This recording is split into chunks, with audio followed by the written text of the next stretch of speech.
see. In theory, I should be live or it should be popping me up on screen. There we go. All right. Transition didn't work. Don't care. I am just happy to be here. Hello, everyone. What a fucking long night it was. For those who missed it, and if you did, you should be paying attention to Operation Inflation's socials. Operation Inflation on TikTok, mostly. That's pretty much where we are, because that's where the kids are. Sorry. I don't run it. I'm too old. But last night, we held a Martin Luther King style sit-in at the ICE detention center here. And they pepperballed and maced and did a lot of shit to a lot of people. It was a long night. It was a long night. And we had a worry as Pink Frog was taken in. Ended up getting out. It was late, but it was a long fucking night, as you might guess. It's a fucking long night. It was a fucking long night. It was a fucking long night. So today we are starting fresh and we are going to be reading through Anti-Oedipus. We're beginning our fourth reading, which is a fucking wild statement. And I'm really excited for it. For those of you who've been sort of around the last couple of weeks, you've seen that I've been trying to do something a little bit different. And it's already shown that this idea I had is the best call. Just to sort of walk through kind of how this is going to work and what this is set up as, for those of you who've been missing it. One of the things about the first two readings of Anti-Oedipus, really the first one, but, oh yeah, we're doing it from the beginning. Definitely the first reading we had was amazing for one reason. That reason carried to the second and didn't really carry through to the third. And that thing was, people really like interacting when the host is an idiot. And I say that with all loving self-deprecation, but the thing that made the first two readings really work is me saying shit that's kind of off.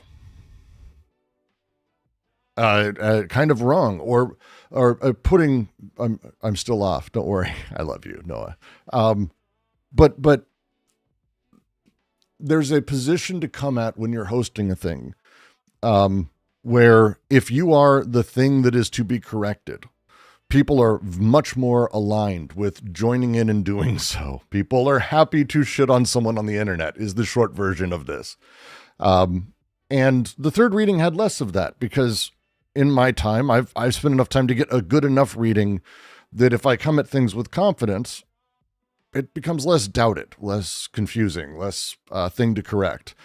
And I still think I've got a pretty fucking good reading of this book. So, in order to get back to that first thing, I've decided to retranslate the entire book, and I did a pretty fine job, not a good job at it. And so we're going to be going through and talking about not only my translation, but also the French of it. Boop, boop, boop. You'll see it's reset. For those of you who were here, I'm going to be putting back in the Superchats and the annotations when we finish with this today. But I wanted to be able to start clean. The core idea here, and yes, it's a weird one, is we will literally be going through it sentence by sentence, talking about what it means, comparing it to the French, comparing it to the other translation, having people correct me on it, having people do that. And those of you who are hanging out at home, playing the home version of this on YouTube, you're free to toss in a few bucks on a super chat. And if you do that while I'm annotating, you actually get thrown on in and immortalized in this, more or less. But the goal is to have people asking complex questions or simple questions.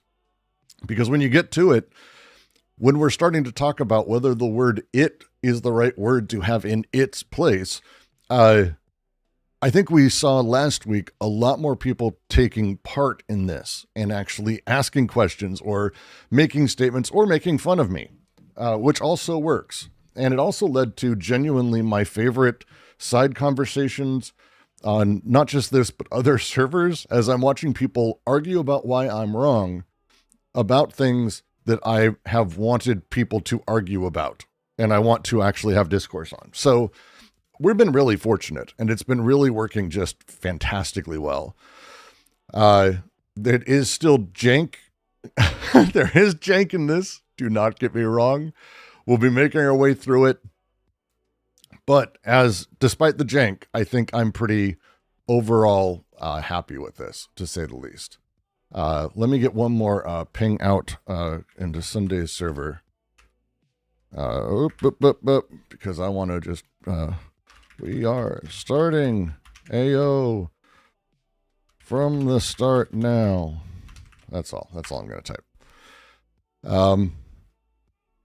So it looks like the super chats are working. Happy day. It looks like chats are working. Happy day there.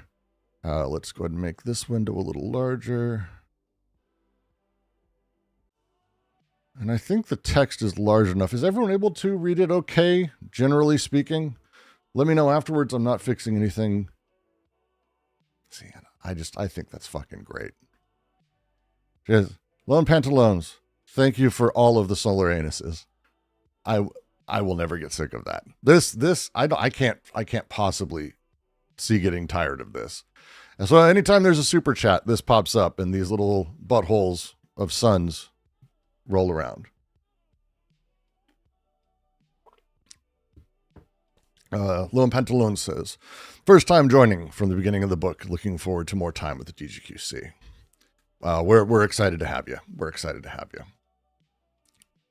you. They will go away in a moment, and there are some performance issues if too many show up. So I'm not worried about it because I've never gotten that many super chats. But hey, if I have to fix that, I will deal with it when it comes. So we are going to be starting from the beginning. Does anyone have questions, comments, anything before I get going on this and we start yelling? It's a little bit blurry on my end. Solar anuses destroy the bitrate. Oh shit, there's a bitrate thing. Mother Discord. That's a Discord thing. Oh, I see. I'm watching the Discord stream. It's fucking with it really bad, isn't it? So that'll just fucking ruin the frame rate and the bit rate for this. Now on YouTube, it's no problem at all.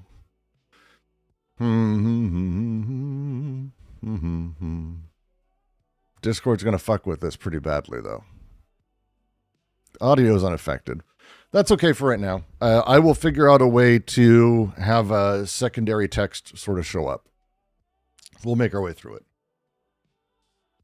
Can I do this without Discord? I hate Discord. I mean, so far, apparently the experience is far better on YouTube. So I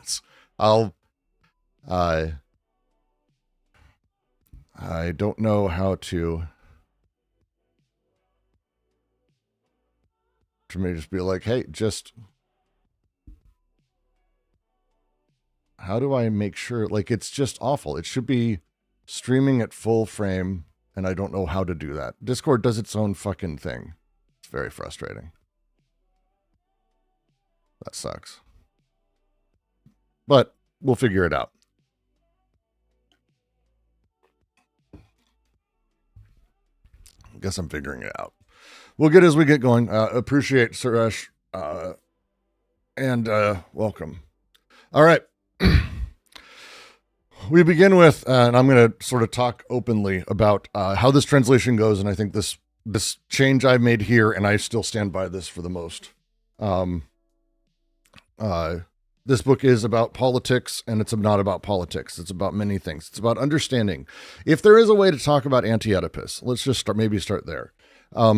Gilles Deleuze and Felix Guattari, when they got together to write this, both of them are exceptionally...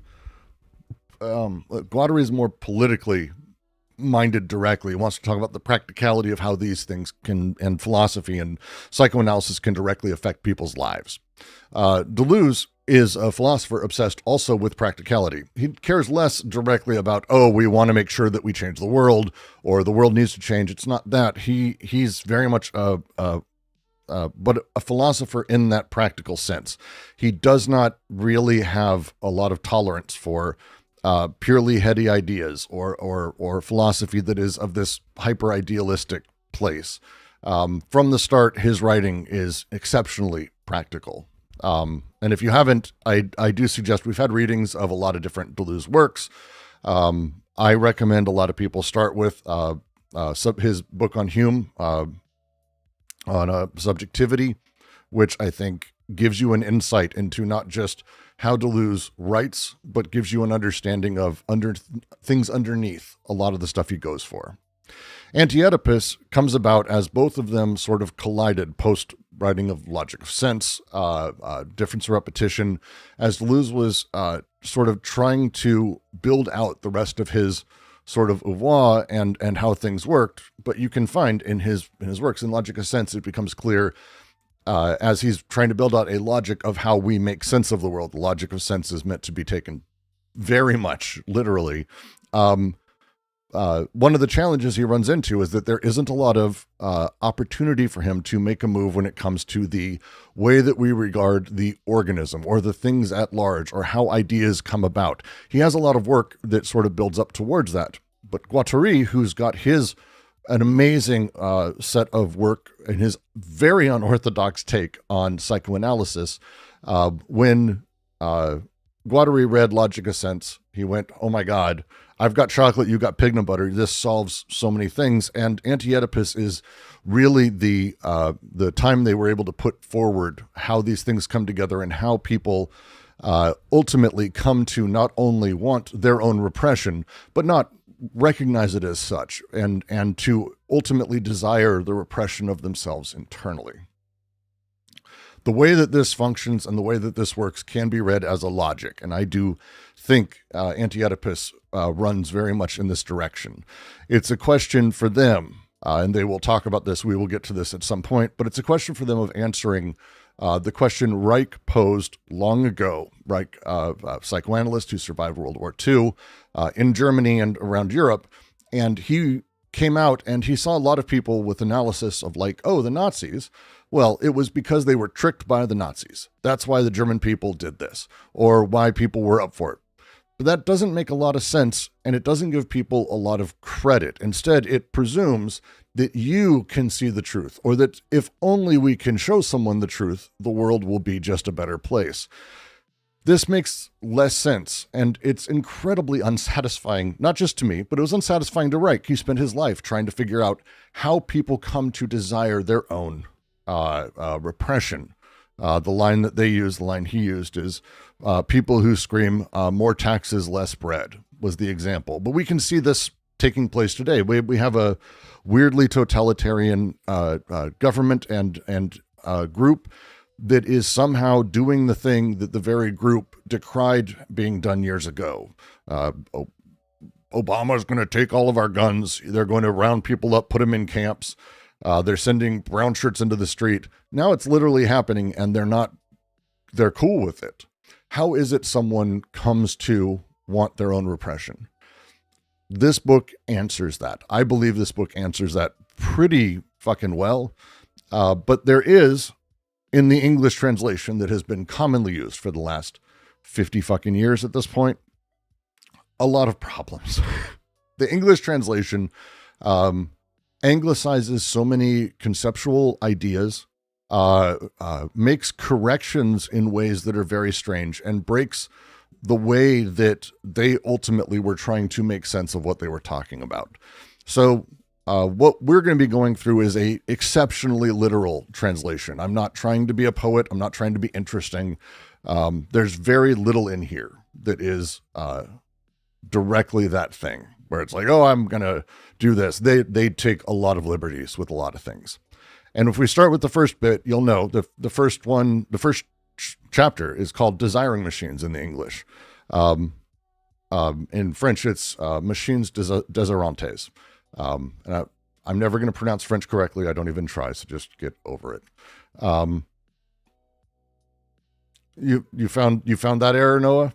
You should have been around. I'll talk about it in 2 seconds. Desiring machines versus machines of desire. this is where we start getting into the big difference between how French romantic language is. Spanish has this, the way that they conjugate, the way they handle verbs, possessives, all of these fun little fucking annoying things in grammar class that most of us probably didn't pay a lot of attention to. As they come out in English, they have fundamentally different meanings. One of those huge changes, well,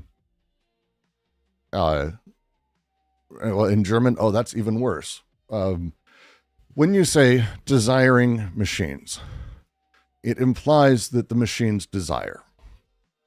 This is not it. This is not it. It is machines of desire. Everything is desire. Everything everywhere is desire.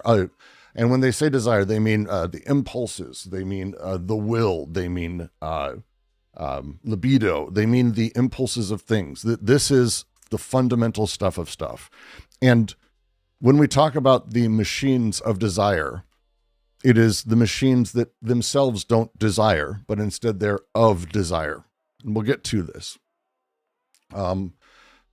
I've collapsed a lot of the corrections we've had before. We're going to go through and we're going to be annotating as we read.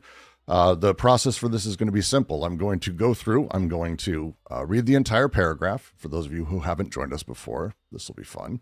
I'll read the entire paragraph. And as we go, don't hesitate to add questions, type things into chat, whatever it may be. Then we're going to go back through and talk sentence by sentence. And we're going to do it in a hilariously pedantic, pathetic, horrifying, autistic fucking way that I kind of can't help but do.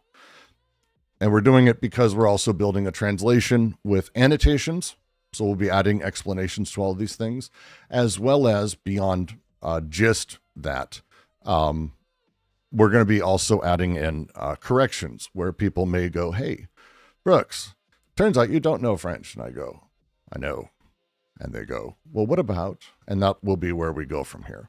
So with that, unless there's any last questions or setups, we might charge forward. I almost always turn desire into production into my mind. The word desire itself, think, throws me off. Desire is tough in English, and it has a slightly different connotation in French. But when we're talking about desire, when they're talking about desire, at no point are they talking about your personal desires. They're not talking about the want of something or desire that has a goal. This is particular, it is specific, and is a thing they say not only over and over and over within this book, but they say it in countless other writings, essays, interviews, lectures, so many fucking lectures that these guys have given about it, that idea of, hey, what is it that we're doing? What is it we're setting up for? That's not a thing desire asks. Desire doesn't do this. This is desire as productive process, pre-personally, far before you exist, before cars exist, before things exist. Desire doesn't want for anything. Desire is desire. It's a impulse, a thrust. It's more of the will to power than a will towards power. And again, all of these things are not easy. This is not a simple one. This opening paragraph as a thing is going to be getting into this. And you're going to see as we get in, especially as we get into the nitty gritty of the words they use, because this opening paragraph, I believe, is exceptionally clever. As we do that, you're going to see how fraught and how difficult this is. And no one is going to say otherwise. So if you're having a tougher time with it, don't feel bad. This is not an easy book. Literally no one should ever say, no, I got it my first time through. If they did, they're fucking lying. They're just fucking liars. And I got nothing else to say about that. They're just fucking liars. As we go through this, the concept of machines of desire come through here. There are a handful of things to be aware of, just because it will help, is the concept of what we in English call the id. In psychoanalysis, id is the source of libido, the animalistic center of things, the it. It's called the id in English, specifically in English, because when Freud was saying this, he would say the it in German. He wouldn't usually use it in English.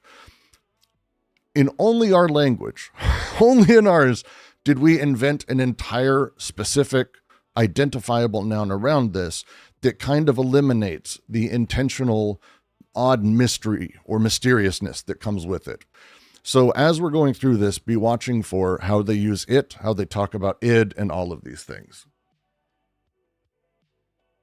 Okay? We'll go through it. It's a lot. This is unsurprisingly quite clear in the German translation. Yes, not in ours. The English translation is problematic. It's not just this. It's if you go back and you start looking at like translations of Lacan or Zizek, or how Zizek writes when he's writing in English, the id becomes its own thing. And in English, it loses a lot of that sort of secondary meaning that comes from calling it the it, because just saying so adds that layer. It's a really, the something, just beyond signification, the it. Kind of important. But hey, what can I say? Pretty sure Russians did it too. No idea. The Russian language might as well be another planet. I will trust anyone who says that. But we'll get going. So we begin. It functions everywhere, sometimes without stopping, sometimes discontinuously. It breathes, it heats, it eats, it shits, it fucks. What an error to have said the it. Everywhere, these are machines, not at all metaphorically. Machines of machines with their couplings, their connections. A machine organ is connected to a source machine. One emits a flux, which the other cuts. The breast, a machine that produces milk. The mouth, a machine coupled to that one. The mouth of the anorexic hesitates between an eating machine, an anal machine, a speaking machine, a breathing machine. Asthma attack. It is thus that we are all bricoleurs, each with their little machines. A machine organ for a machine energy, always flux and cuts. Judge Schreber has rays of heaven in his ass, a solar anus, and be sure that it works. Judge Schreber feels something, produces something, and can theorize about it. Something is produced, effects of machines, and not metaphors. So that opening little bit here, it functions everywhere. Sometimes without stopping, sometimes discontinuously. The whole point here, when we're talking about it, the functioning of these things, this is desire, the machines of desire. This is the thing they're referring to. These things sometimes operate and continue on without sometimes constantly stopping. They breathe, it eats, it heats, it shits, it fucks. Traditionally, when we talk about the id, people talk about it as though there is the id. You have an id somewhere inside of you, an it.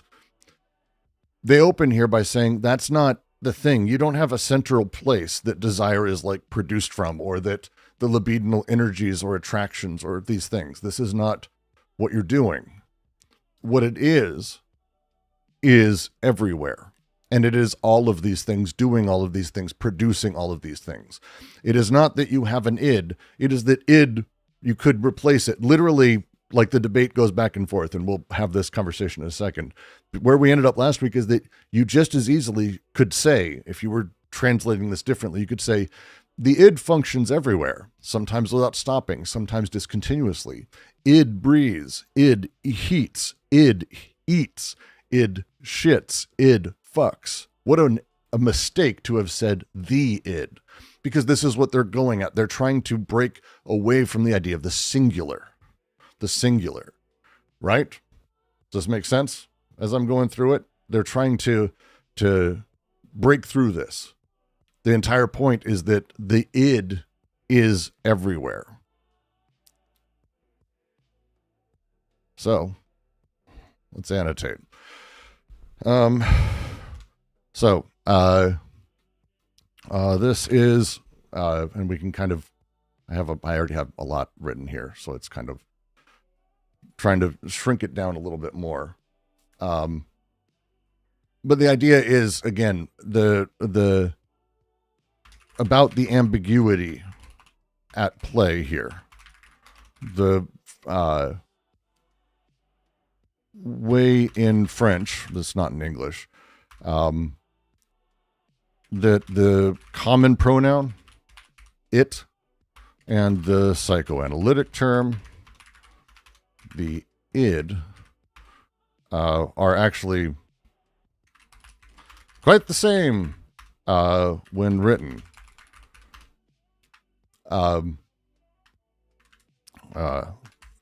D&G, I'm in a shorthand. I'm not typing that out every other fucking time.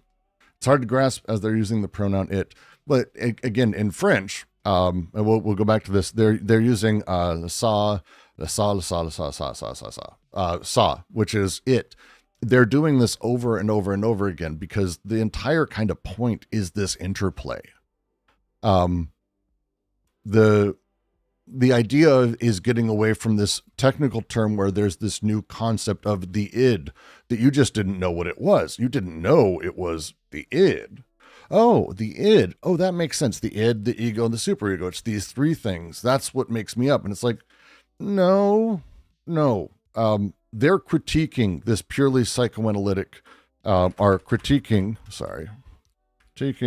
this purely analytic concept, and instead trying to explain that it is everywhere, always functioning, and always breaking.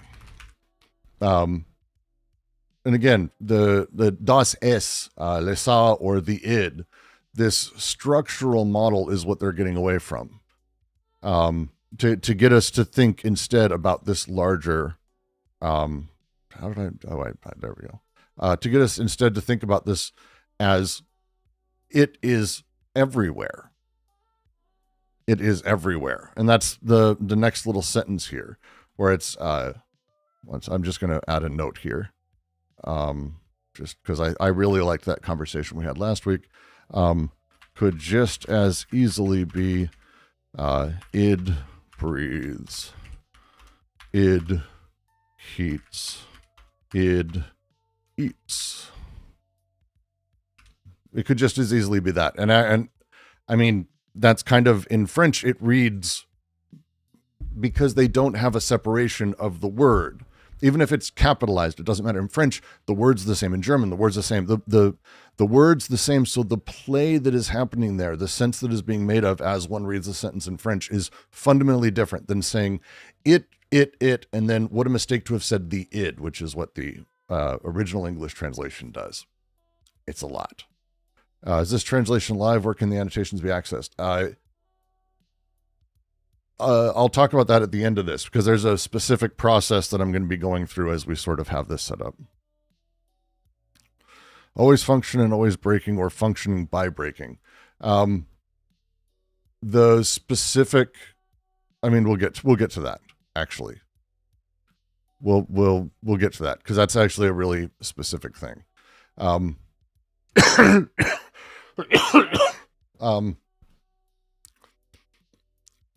Everywhere, these are machines, not at all metaphorically, machines of machines, with their couplings, their connections. The original one had really funky sort of rewriting of this. The grammatical shift is about sort of this, the shift from the singular, it, obviously, to instead the machines. These are machines. And in the original, they say everywhere it is machines. Again, in the French, after all of those statements, there's a plural to it. They're performing the shift, and making that not happen in English is very frustrating to me. Very frustrating to me. Because the whole point is there's this singular psychoanalytic concept, the one philosophical point of the id. There is the id. And they are specifically changing it to this machinic multiplicity, and they're doing it within the grammar itself. Not at all metaphorically, and instead of real ones, not figurative ones. I don't even know what that fucking means. I hate that sentence in the original. Sorry, I'm now bitching about the original. This will occasionally happen. Because the thing they're doing, they're making an ontological claim here that machines, as they talk about this, the machines of desire, these are not figures of speech. This is not a way or a thing that they're talking about that's metaphorical or analogical to how things work. No, they mean that the material assemblages, the material arrangements of things are machinic, fundamentally. This is the base layer and central concept of what is going to be really, really important to not just this section, but kind of things that keep going. So as we get going, and as we're in chapter 2, chapter 3, chapter 4, talking about these things, the important play is to continually remember it's about machines, not it being a machine, but that it is all machines. And they have a phrase in here with their couplings and their connections. We're going to be getting into this, but this is as they're laying this out. This is, again, a central concept to how these things function. These are not symbols with underlying stuff. This is the productive arrangements of things are machinic.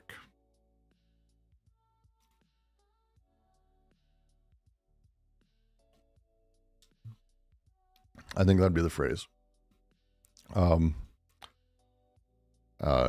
So let me change this. Not at all metaphorically. I prefer that a lot. This is not stating a metaphor or how things work, symbolic statement, but instead this is the way things actually operate and the ontological claim of the book. Free to disagree with me on that. Are they describing physical and chemical processes here? No. No, they're describing material processes here. If you're going to be categorizing things as physical or chemical processes, you've actually already denoted a categorization that they're presuming before. So if you were to say, well, look, the chemical makeup of things, great. You've already gone through the process of all of the work of building all of the concepts that need to be stacked on top of each other in order for you to even say that something is a chemical reaction. They're talking about before that. They're talking about pre-personally, pre-that. It's significantly different. And it's a lot. It's a lot. We get to that maybe today in the next paragraph or two. We're only going to be doing a couple paragraphs a day. I'm not going to push myself too hard because this is going to be a lot of work. But we'll be getting through that. I interpret machines as something with an input and output. Is that connotation intentional here?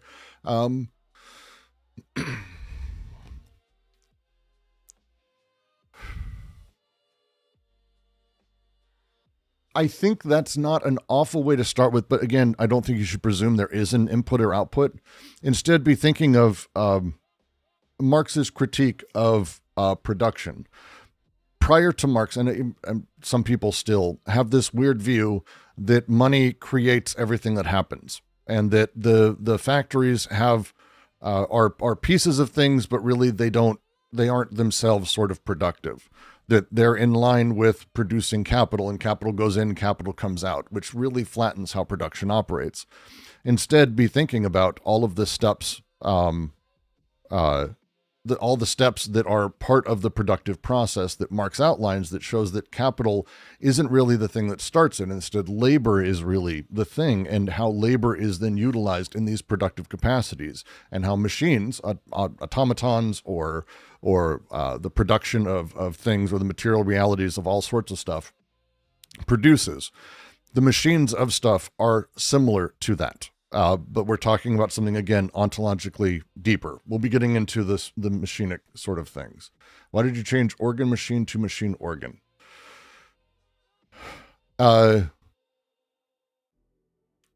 we'll get to that. That's the next paragraph, actually. Brooks says, we're stating that until this point, Deleuze's project is basically asking, how does the immediately given produce a subject that transcends it? I don't want to get into, like, we literally can be answering all of these things. This opening paragraph is intended to be polemic. It's intended to bring up all of these questions. That's the point.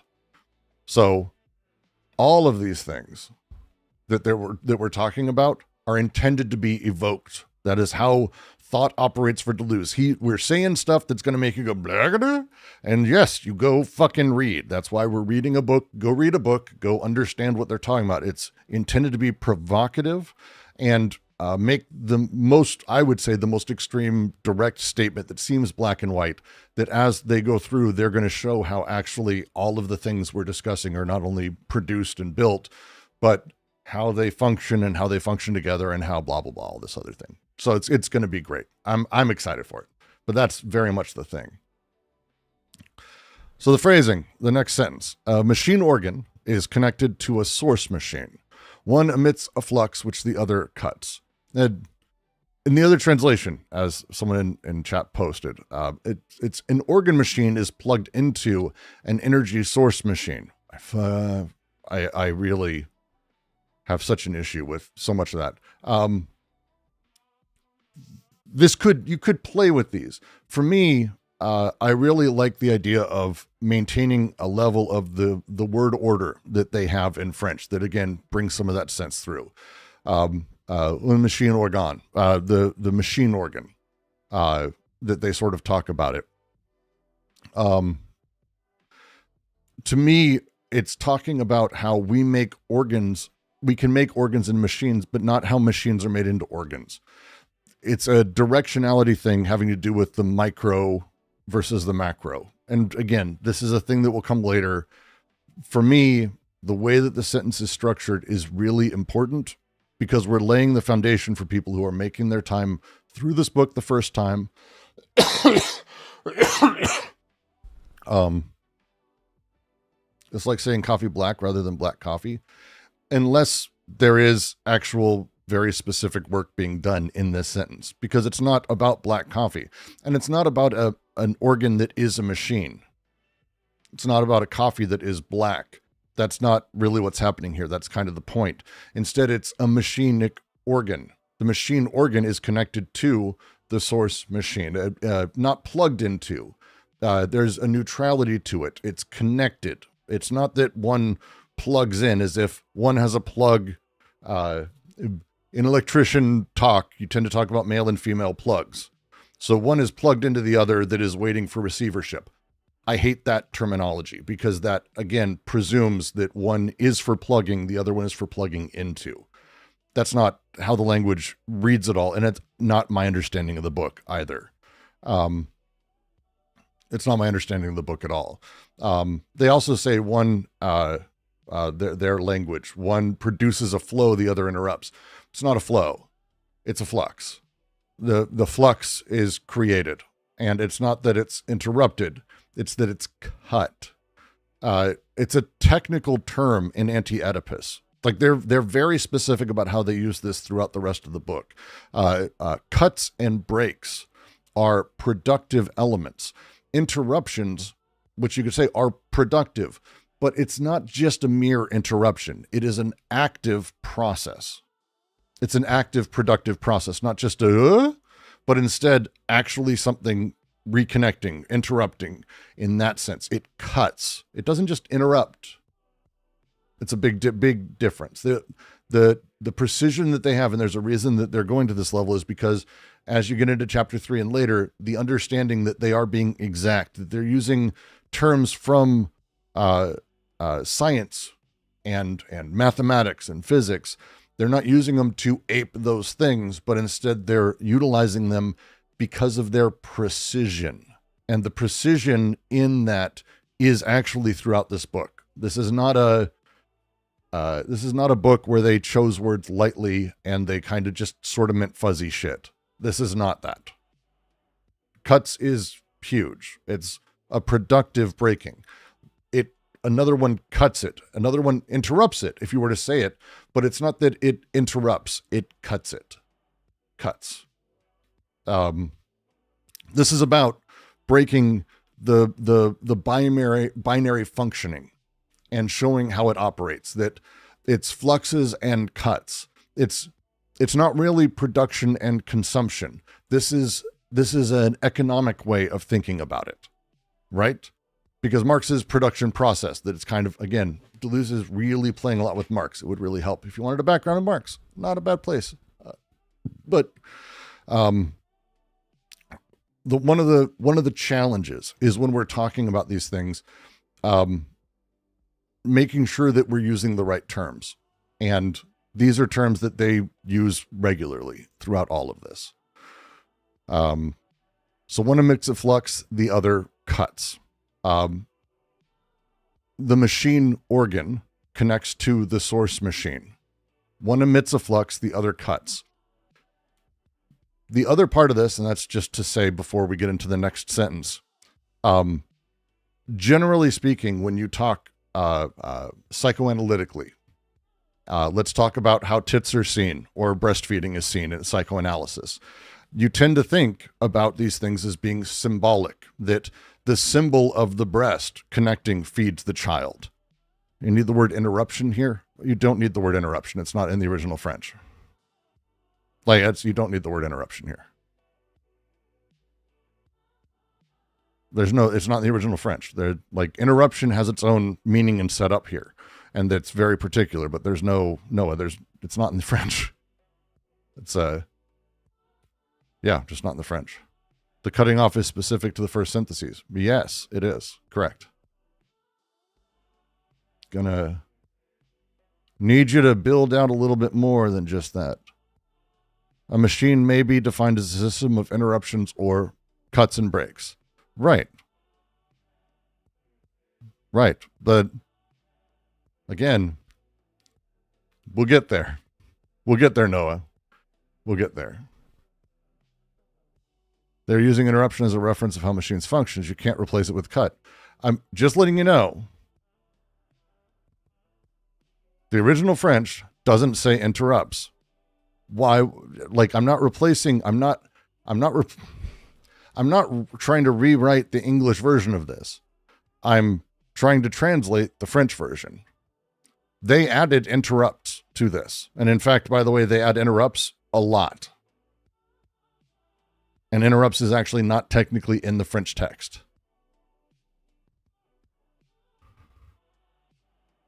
Can you say more about machine organ? Still sounds backwards to me. It's a question of where do you place the privilege of the meaning? If you were to say an organ machine, you're talking about an organ that is machine. If you're talking about machine organ, you're talking about a machine that is organ. That's the difference. Noah, I understand you can't, but again, literally not. That's not in the French. Interrupts is not really a thing they use a lot, by the way. It's a thing they added a lot. The translators. It's not that same thing. So for me, it's about organs made to machines. It isn't about trying to make machines to organs. They explain the process of how we develop the organic out of the machinic through the BWO, which will come later. But again, they're making organs as we've talked about them. What is an organ you have? You have a heart.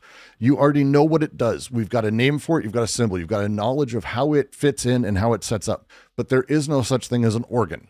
The way that we have separated out where all the organs are in your body is part of this categorization of saying this does that, so we take it off and put it here. But that's not really how any of the shit inside of your body works. Everything's kind of interplaying with everything else. It's actually far more complicated than just saying if I put the organs in the right place, they're set. That's not how it works. It's not how anything fucking works. It's not how anything fucking works.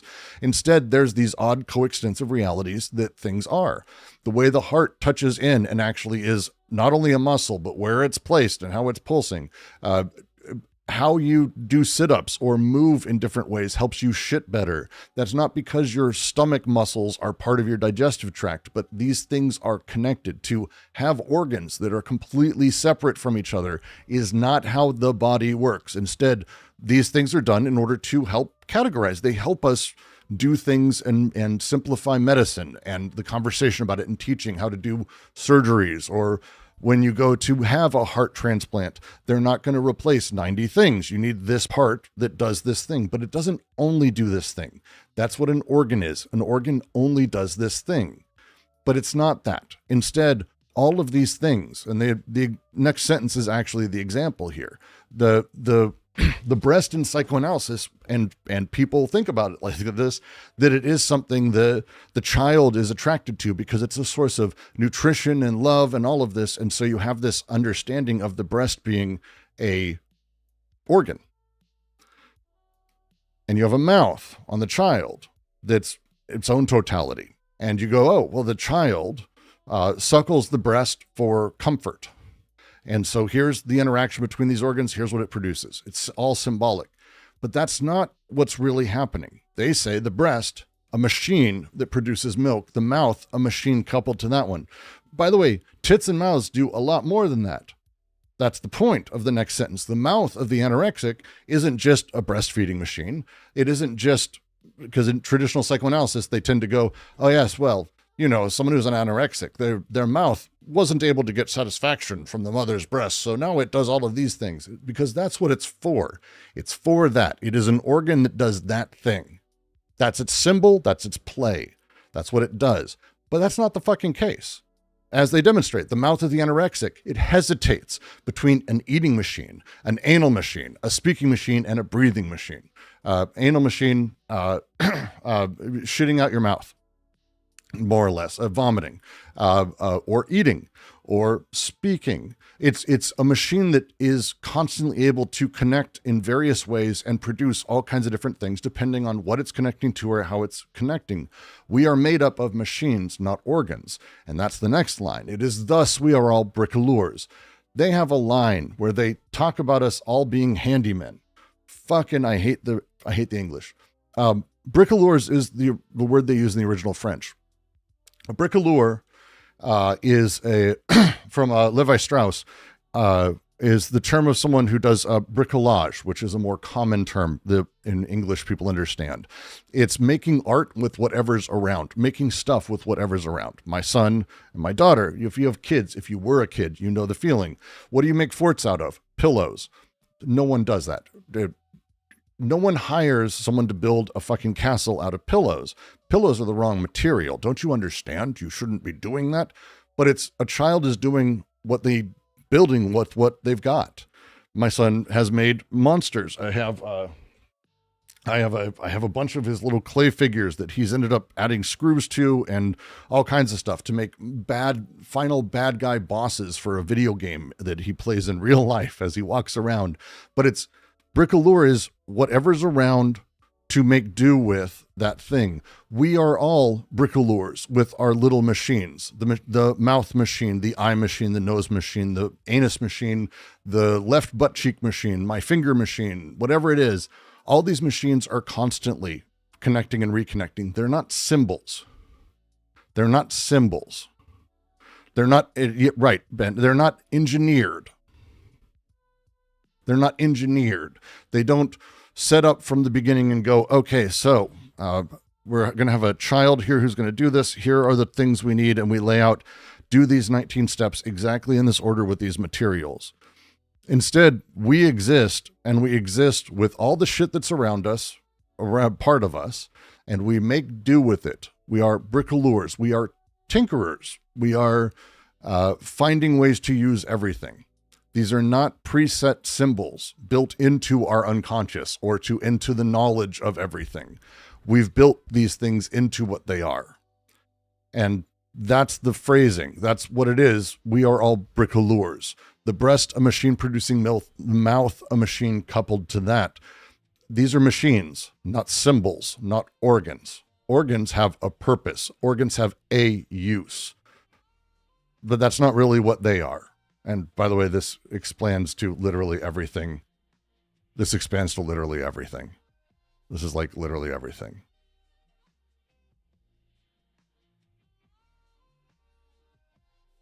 Right? Tinkerer is pretty good, but the reason I have Bricoleur in there, and I have it in quotes, is because I think it's actually important to get people to a word from Levi Strauss. They're going to be getting into Godelier later. Godelier, another Marxist anthropologist who studied under Strauss, and he really takes Bricoleur and runs with it as well. So this is a very particular tradition and reference that they're going for, and I think it's important to sort of bring that forward. So, God, I never can spell this right off the top of my head. Is one who does, and I'm putting that in quotes too, bricolage, the construction of things from whatever is around. Go read a book. Go read a book.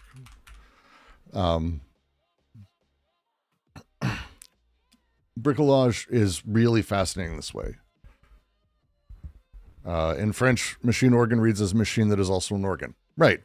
In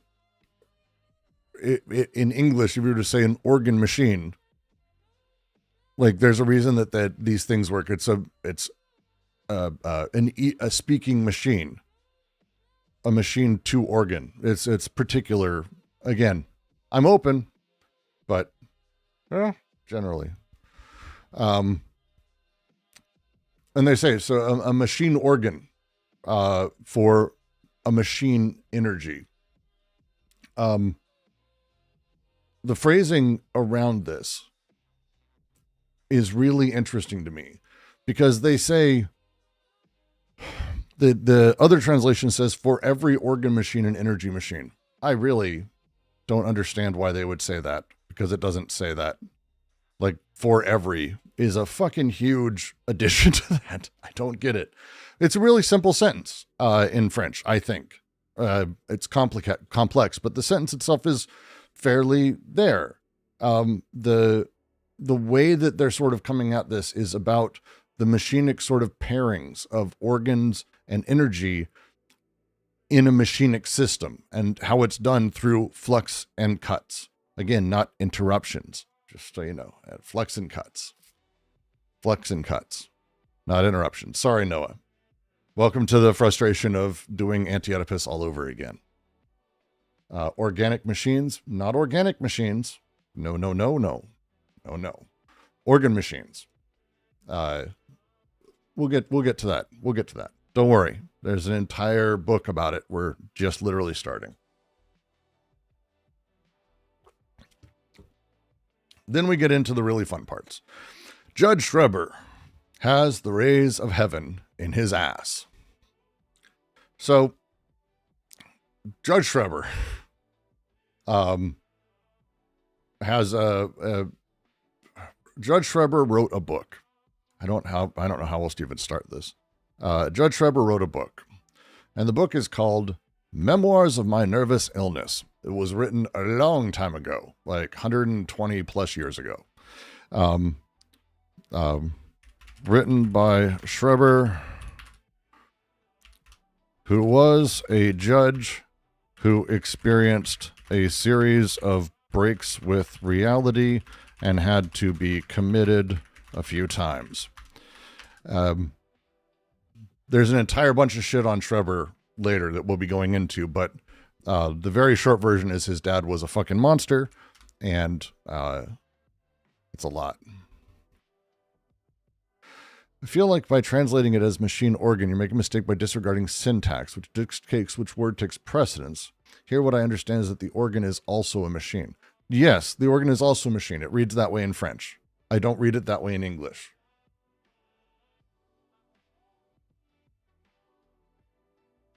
I think in English it reads differently. When you say an organ machine, it is an organ that is a machine. But the organ takes preference. If you say machine organ, you're saying it's a machine as an organ.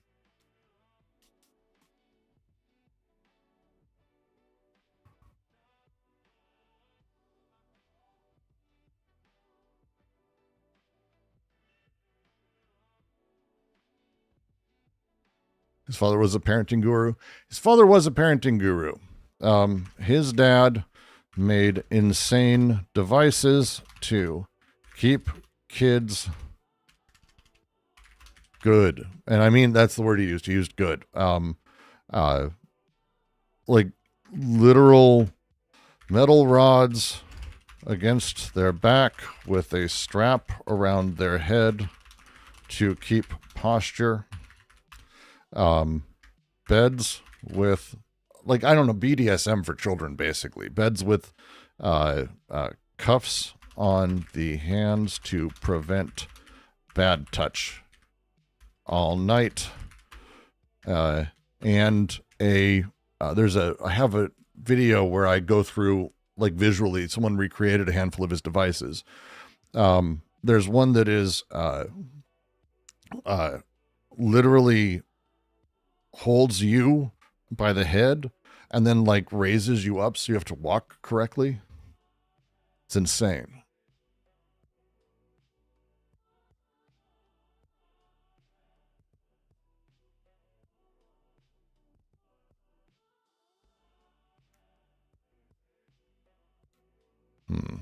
One second. I didn't get that last super chat through. Schreber's father was like Jordan Peterson. He very much was. But I need to figure out why that didn't come through. One second.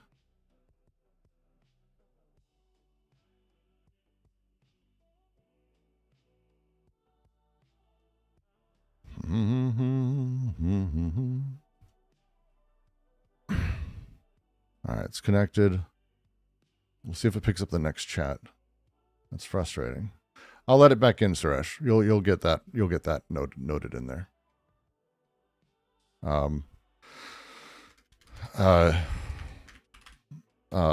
This memoir was read by Freud, who never treated Schreber, by the way. Was read by Freud and commented on. It's worth reading. It's worth reading. But here, D&G. I need a shorter hand for that. This is going to be a lot of D&G typing. The chat seems like it busted. Give me 2 seconds to fix that. I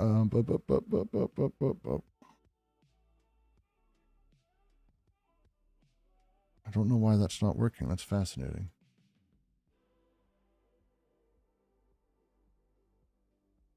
Let's see. Python. Super chat. Listener.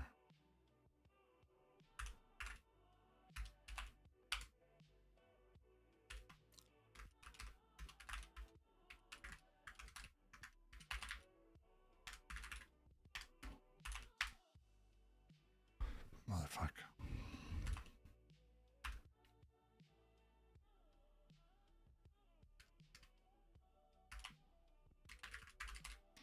Two seconds. Sorry, this is funny to me that this isn't working.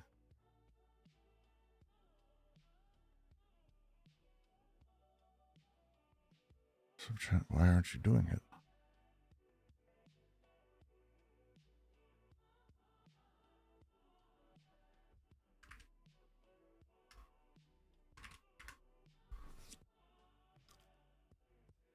All right. Oh, that's why.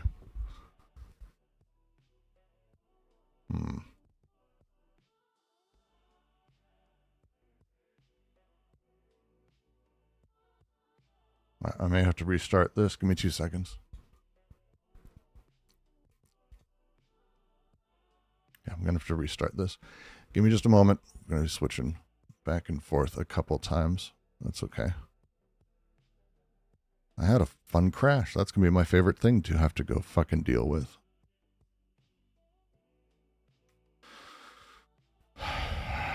There's like 3 different lines I fucked up code on. I see what I did. I'll just fucking fix it later, though. I'm not in the mood. Okay. So let's go here. Make sure you're not running anymore. Good. No more node server. Then we run you again.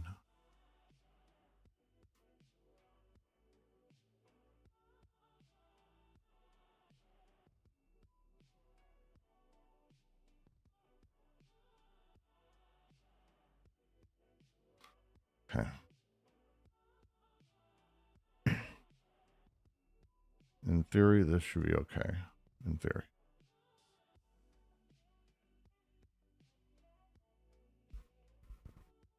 All right. Go here, back over, you close, goddamn, fucking.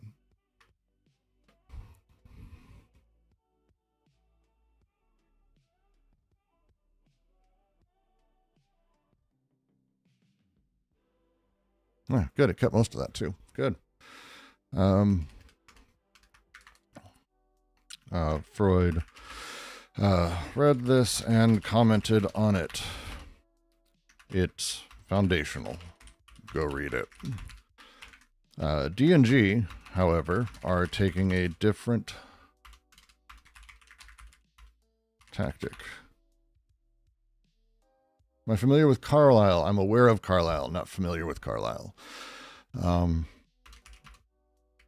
discussing not that his delusions are symbolic or disconnected, but instead that he is experiencing directly the real space of his delusions. More is coming. I'll figure out how to rewrite that later. It seems to be working better. Happy day. Good. We'll see. I still didn't get this last super chat, but it started right after you sent it, so I'll get you in there too. Don't worry. We'll figure it out.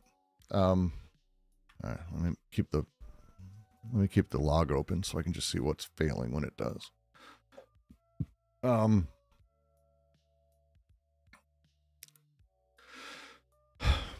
Schreber wrote a lot, and he wrote about, just a lot of things.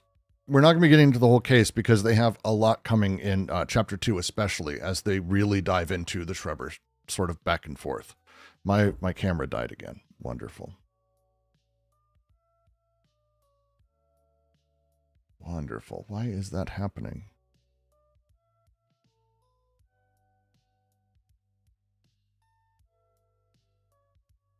Don't know. Yeah. Don't know why that happened. That's weird. Schreber is going to be very important. Like, there's no way around that. Schreber is going to be very important. Not going to spend a lot of time on it today, but specifically, I want to go over the comment of solar anus. Be sure that it works. Judge Schreber feels something, produces something, and can theorize about it. It ends with the explanation, but I kind of want to talk through it lightly because the whole point of Schreber's delusions, which he wrote and he recollected, Freud goes through, a lot of people have gone through. Schreber's very central to just a huge number of people. And I probably should make a note as well, Mehdi, but Schreber's important to a huge number of people. Right here, though, they're bringing out one of their favorite, and it's a lot of people's favorites. There's a reason we have the solar anus as I use Goatsy on everything I can. It's one of my favorite bits. I don't give a fuck. I think it's fantastic. It's really interesting because I'll explain, Bard. The reason the solar anus is important is because if you come at it from a symbolic perspective, the delusions that Schreber has from a psychoanalytic perspective are because he isn't righted in terms of the Oedipalization that was necessary for him to be a healthy person. Thank you.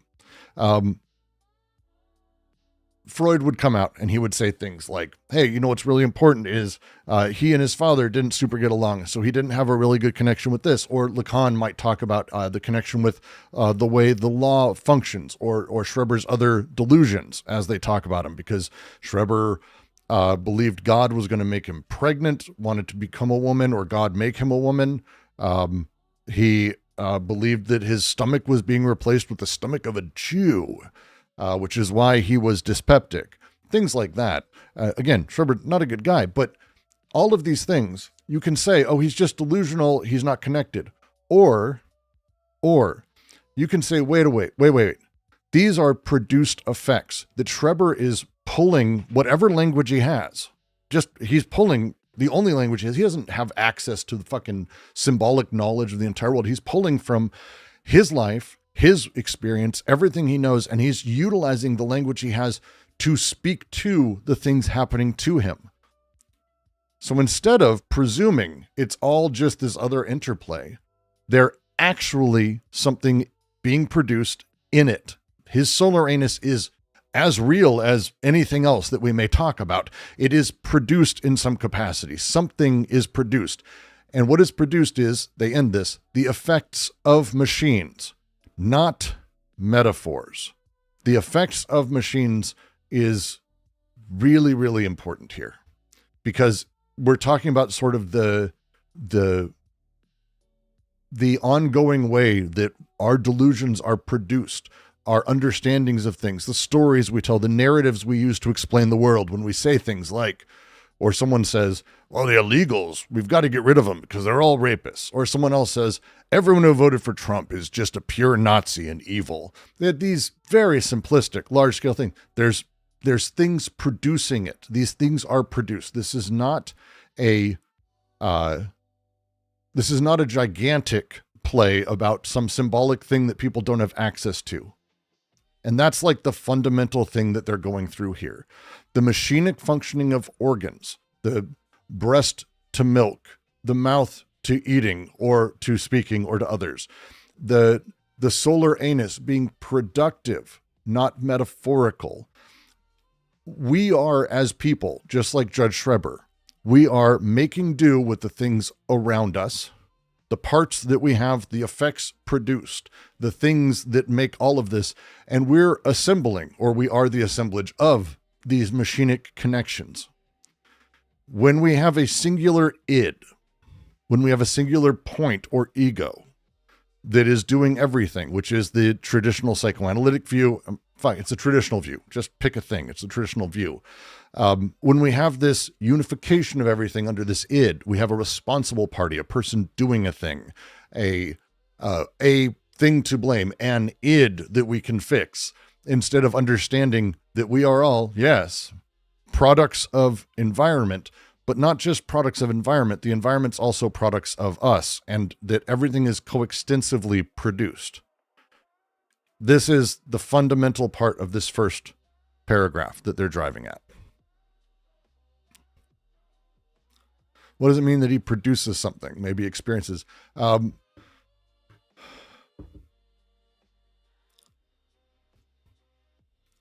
Schreber, well, actually, let me think. Judge Schreber feels something, produces something. What is produced is the effects of machines. This is what they're talking about. It's not that the metaphors are not what's produced. He's not being metaphorical when he says sunbeams are coming out of his ass. This is his, as he sees it, they're produced, they're set up, they're pushed in a very particular direction. Right? And Judge Schreber is from this assembling what he can. He's got his machines and he is doing bricolage to build all of it from the pieces. And again, not really him. And yeah, Holland talks about how a lawyer produces evidence in court. It's a great way to put it. I always loved Holland. If you need a secondary text, Holland's pretty much fucking great. A lawyer isn't producing evidence. They don't like make things up. They don't go out and like, stage an event and a crime and then like they produce evidence. This evidence is what they found around it. Even Perry Mason makes do with what's around him and produces evidence. This is the thing that is happening constantly. Things are being produced. Not metaphors. These are not metaphors. His solar anus is not a metaphor for something else. Take it quite literally. Be sure that it works. Schreber felt something, produced something, and he can theorize about it. He does. He talks about at length why it must be there, why his ass has the rays of heaven, and all these other things. And you can dismiss them as the ravings of a madman. And if you've read it, you would be completely, I think, forgiven for doing so. But that's still the wrong thing to do. The point for them is not to dismiss them as the ravings of a madman. It's to understand within them that it's not some larger with symbolic connections. Instead, they're all indices of the sort of impulses and pumping to and fro of desire, libido, whatever you may say, and the investments of that desire into the social space, into meaning, into whatever that is sort of producing. If it is everywhere, does that mean my truck or rock has an id? Has id. I wouldn't say your truck has id. Your rock doesn't have id. But it is everywhere. Like everywhere is machinic couplings and connections. It's all production. It's all production. Your truck has a body without organs. That's mostly because he's removed them and he's left the rest of the body in the truck. Sorry, BWO humor. What can I say? It's a deleuze server. I'm not very bright. Are the rays of heaven solar because his state is a coping mechanism, act of soothing, or because he sees his state of truth, or just literally said that himself? He said that himself. And again, it's not, don't think of him as a coping mechanism, because this again presumes he's up against something that he is coping or dealing with that's larger. The sun rays themselves may have almost no meaning, or actually they themselves may have no meaning at all.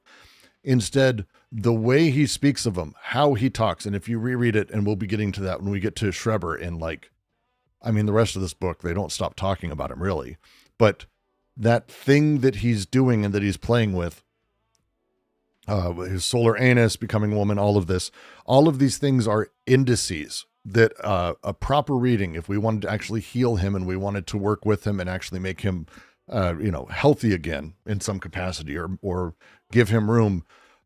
It's about understanding that they aren't coping for something else, but instead it's him making do with his investments. The way that, everyone does this all the time. Like, we're going to be getting into that. It's like literally, I think the next paragraph, they don't make a lot of room for this, but there's a lot of shit all the time. Panpsychism has made small resurgences in philosophical circles. Fuck, a lot of people have gone panpsychic.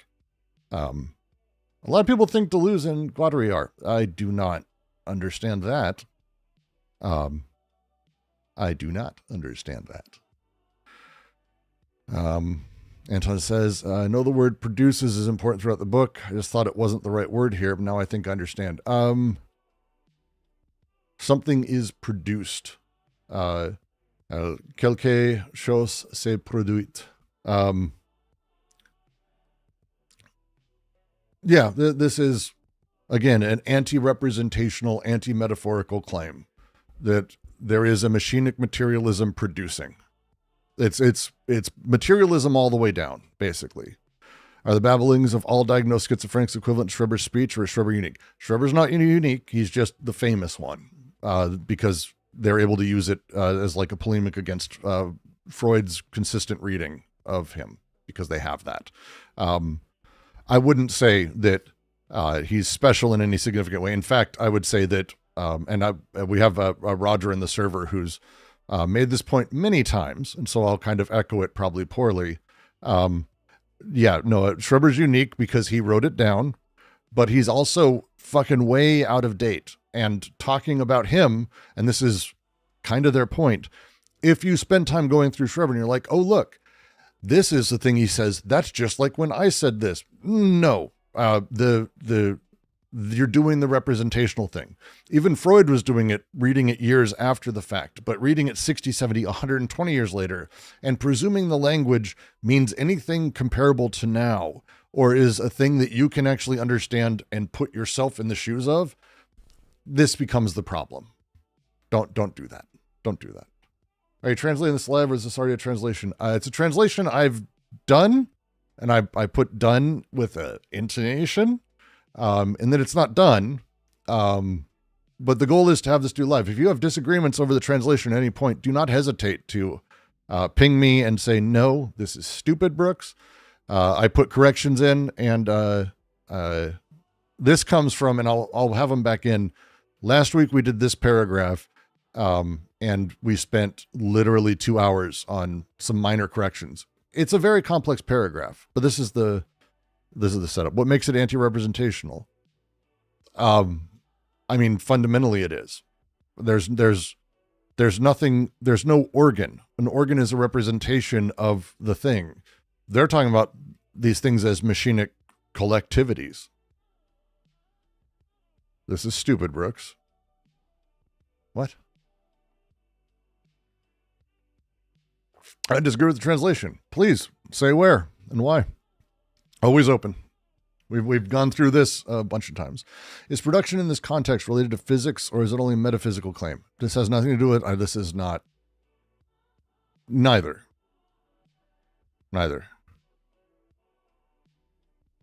Organ machine versus machine organ. Is English your first language is going to be my first question. Cauliflower is trying to speak? I can't hear cauliflower. What?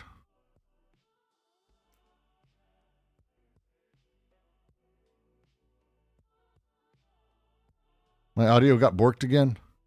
Motherfuck. 1 second. What the fuck? My audio is fine on my side. Oh, wait. No, it's fucking Discord did it again. Fucking, that's Discord's fault. Discord switched the audio output. Please, Collie, please, apologies. You can unmute. You should be able to and say hello. I can hear you. Hi. Apologies.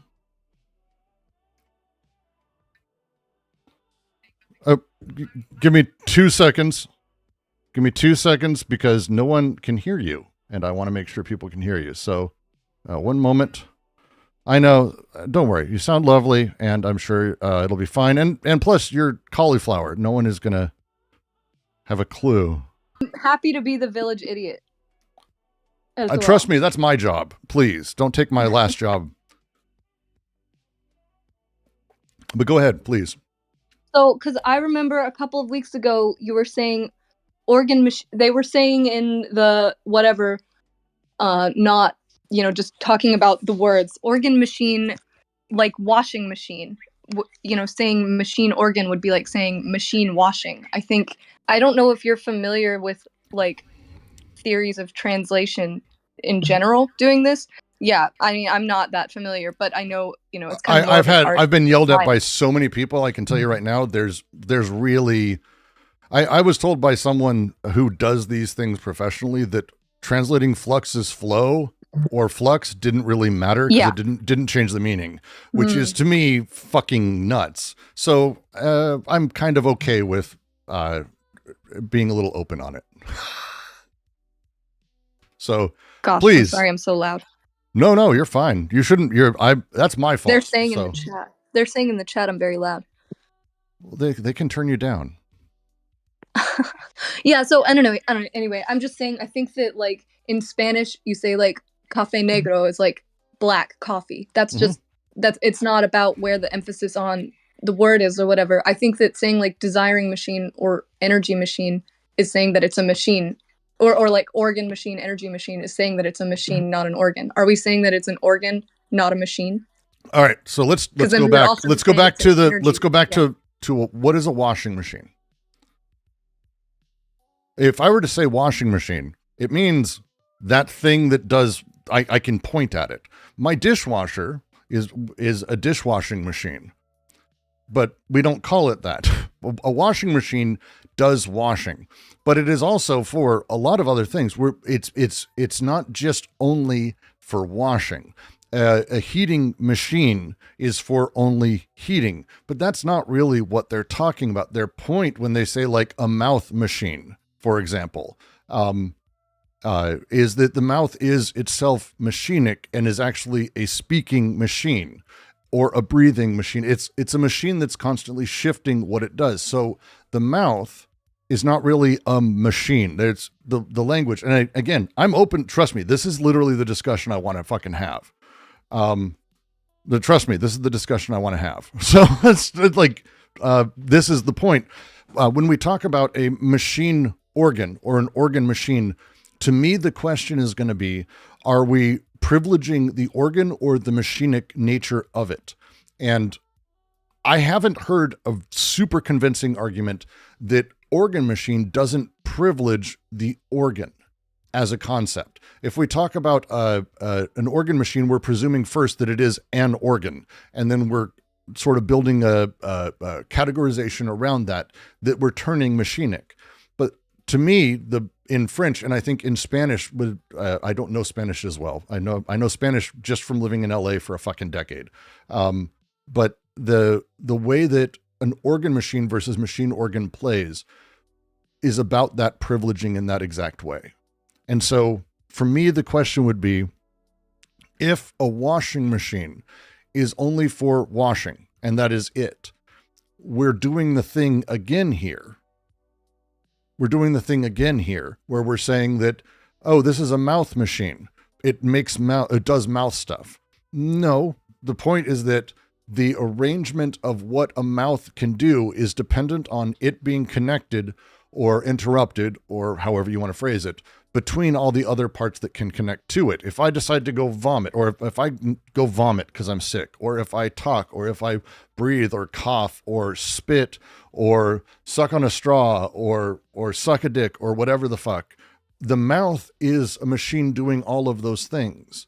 But the machinic nature of coupling with all of those other parts is what makes it a shit machine, a breathing machine, a dick sucking machine, a breast sucking machine, whatever it is. But it is the entirety of it that is the machine. It isn't that the mouth is ever a mouth machine.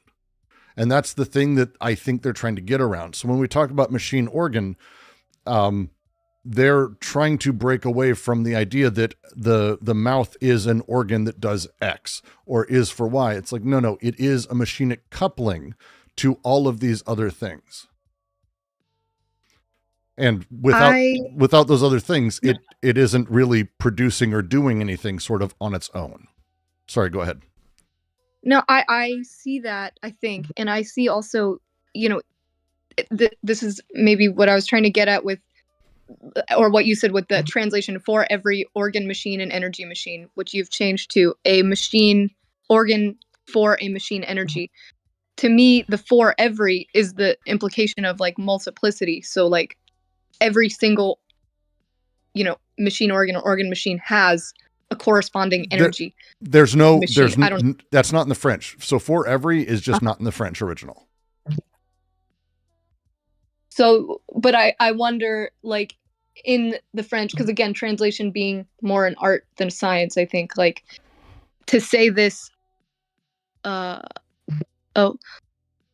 machine. So this is one machine organ for, or one, one machine organ for one machine energy. So this is like a one-to-one relationship.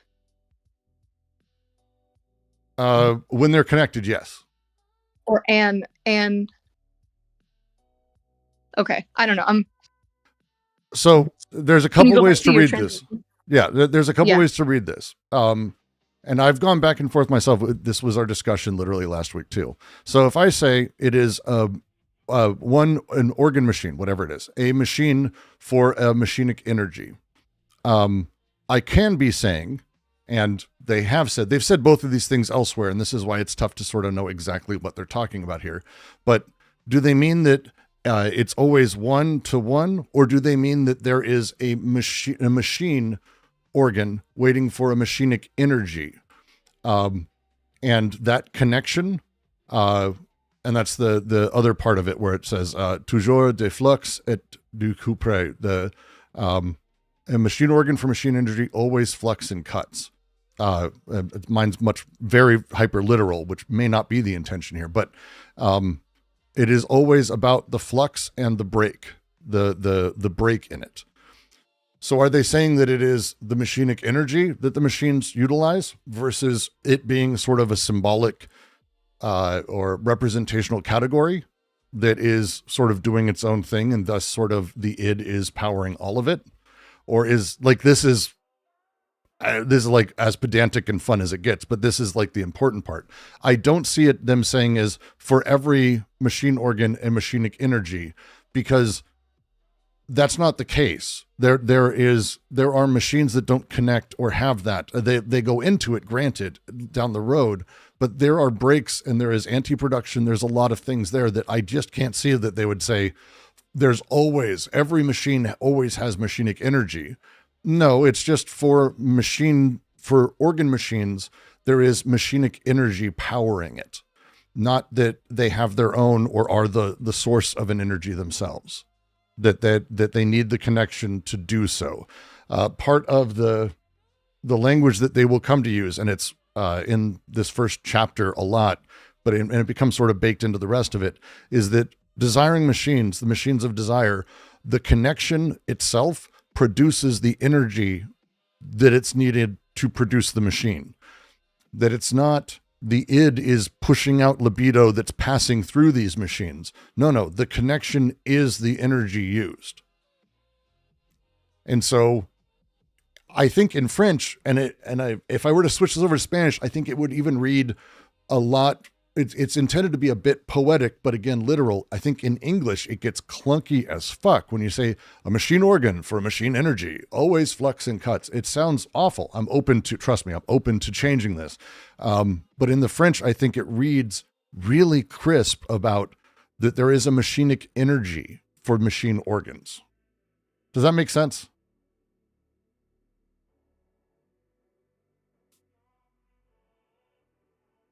I hope it makes sense. Yeah, it's getting there. Okay. So it's, I mean, how I translated it is clunky. Like a lot of times I made the direct intention of like, fuck it, I'm going to leave it hyper literal, even if I hate it, because the goal is to have this as this larger discussion, have people yell at me, and then, to go over it, this is going to be a thing that then I'm going to be putting in the Discord, and anyone who joins the discord.gg/DGQC, literally go in and just make changes, yell at each other, yell at me, tell me I'm fucking stupid. That's fine. I'm used to it. And then the goal is to sort of lock down what is the QC's idea of this at large. Anton says, so is machine energy in a sense of an engine going burr, burr, burr? No. Okay. The id for psychoanalysis, and again, I'm almost having to teach something so you can unlearn it, because their critique is how you build off of this. It's why it's important to read Lacan. It's why it's important to read Freud, Klein, Reich, all this shit to get a really crazy deep understanding of this book. You have to, because their critique is how they are building what they're doing.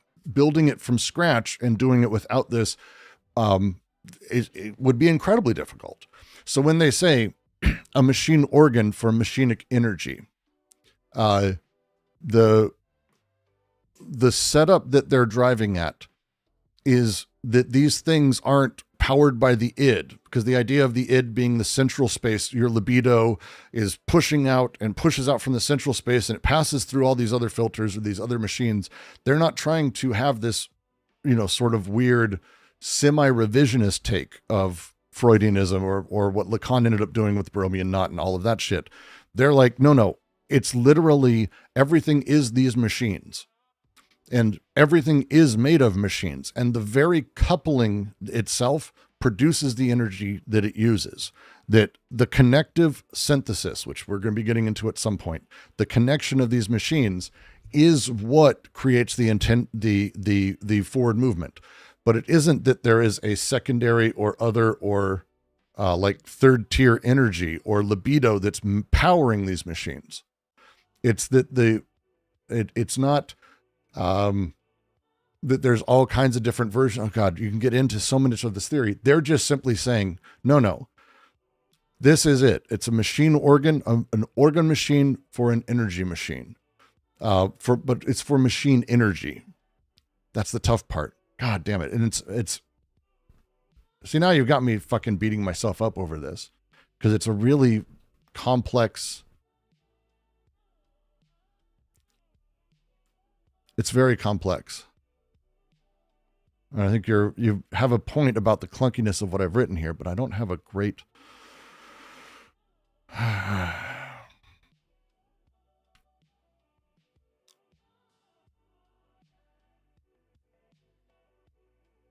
well, we can fuck it up in the Discord. Yeah, we will. It's about, if I had to like slightly restate it, and I'm not saying I would translate it as this, but if I had to slightly restate it, I'd say that you're talking about a machinic pairing of organ and energy through flux and cut.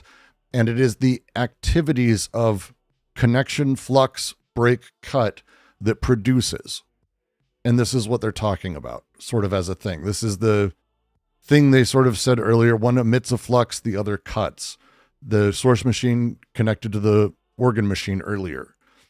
The coupling and the disconnection is the thing. But they're using it here as the Schreber example, which they're building forward. So it's, yeah. So like Lex is right. It's intended as a one-to-one exclusive, but it is not for everyone. There is another one. It would be that there is a binary of machine, organ, and energy machine, or organ machine and energy machine. That binary is a binary for them. One emits a flux, the other cuts. And again, it isn't, because this binary, and cuts might be tough, breaks, interrupts, you've got so many words here, but when we're talking about the coupling of these machines, and then the disconnection, and then the recoupling, it is constantly happening. This is the productive machinic unconscious that we're talking about here fundamentally. And they get into it, I think, nicely in the next paragraph, which I'm going to jump to. And I think I want to get through a second paragraph today. So we're just going to go as long as 2 paragraphs, and then we'll stop at this point, because I don't think I can do more than 2 without slowly melting my brain today. Because how much pepper spray you guys breathed in yesterday? Fucking sucked. I couldn't like touch my hands or my clothes. It was covered when I got home. Like Heather was like, all right, all your clothes off. And not for fun, sexy time. Put it in a bag. It's got to be washed separately from everything else. It was sucked. Yesterday sucked. All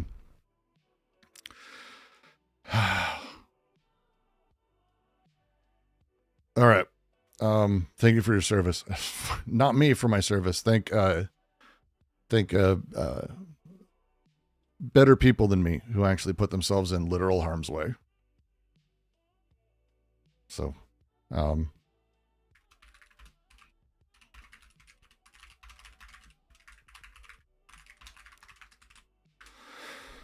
right.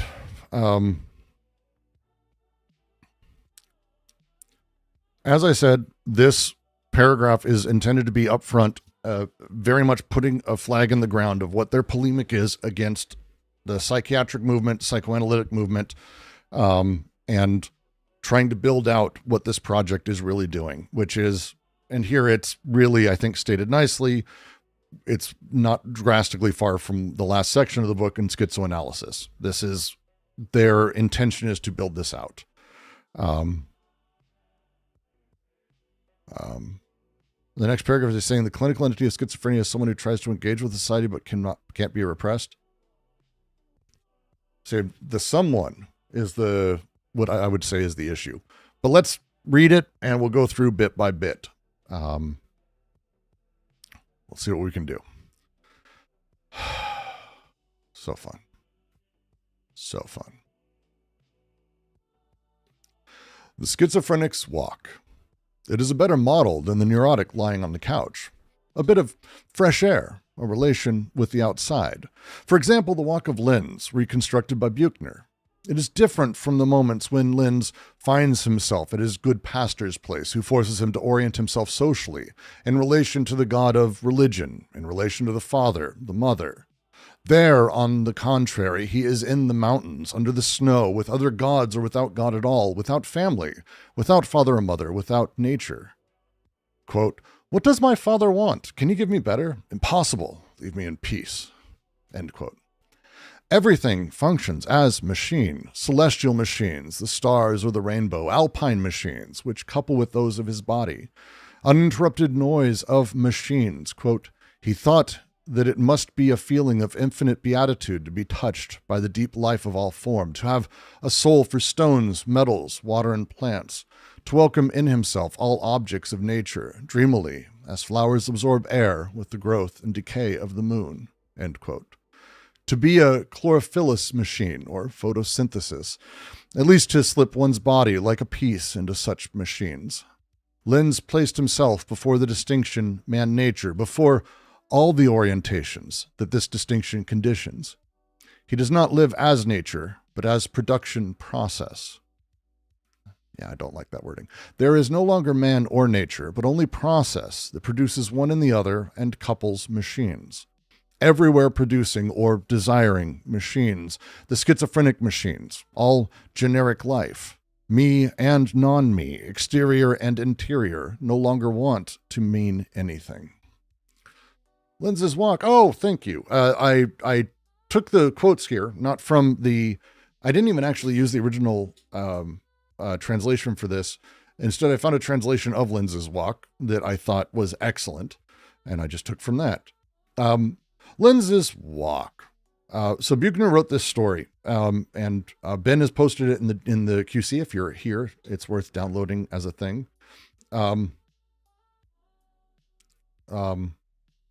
Oh yeah, no, we're going to get to all this, Mir. Don't worry. We're going to get all of this.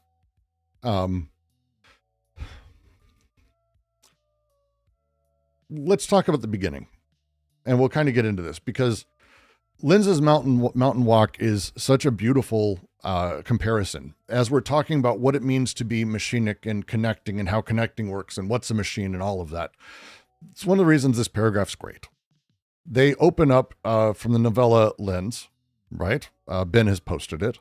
The goal is to demonstrate that desiring machines function in nature as a productive process, that the world is not a symbolic landscape from which we take meaning. Right?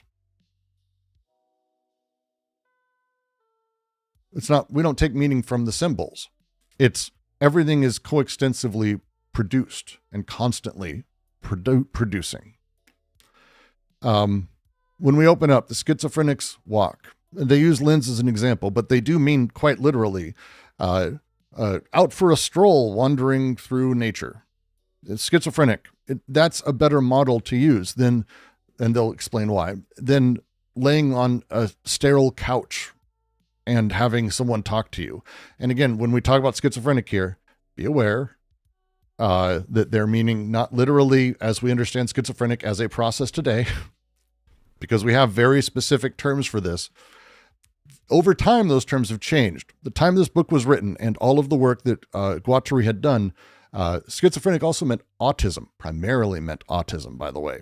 So if you know anyone who's a non-functional or semi-functional autistic, they're talking about them too. The people out for a walk, better model than lying on a couch, because they get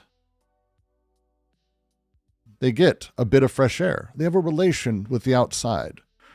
Buchner had this story of Lenz. The character does, and I'm going to very much oversimplify it. It's worth reading. It's not super long. But Lenz is, we'll say, someone who's mentally non-normative, I think, as a thing. Schreber was definitely schizophrenic. Yes? No? Again, there's what would we call these things and how would we call it? There's a lot of terms for these things now. We'll get into that. Don't worry, we'll get into that. But the thing that Lenz does, he literally goes out on a walk, and at some point he ends up in a church, and the father, the Catholic kind of thing. He's like, "Why don't you come back? Your father's here, God's here, religion's here," and he's basically being excessively specific about what the world is or how your world is supposed to work, what's it set up for. When Lenz is in the mountains and he's connecting with, it's really kind of beautifully written. What he's going through and how he's seeing things is not, how to put it, is not prescriptive. It's not preset. Instead, he's exploring a huge number of things as they sort of happen.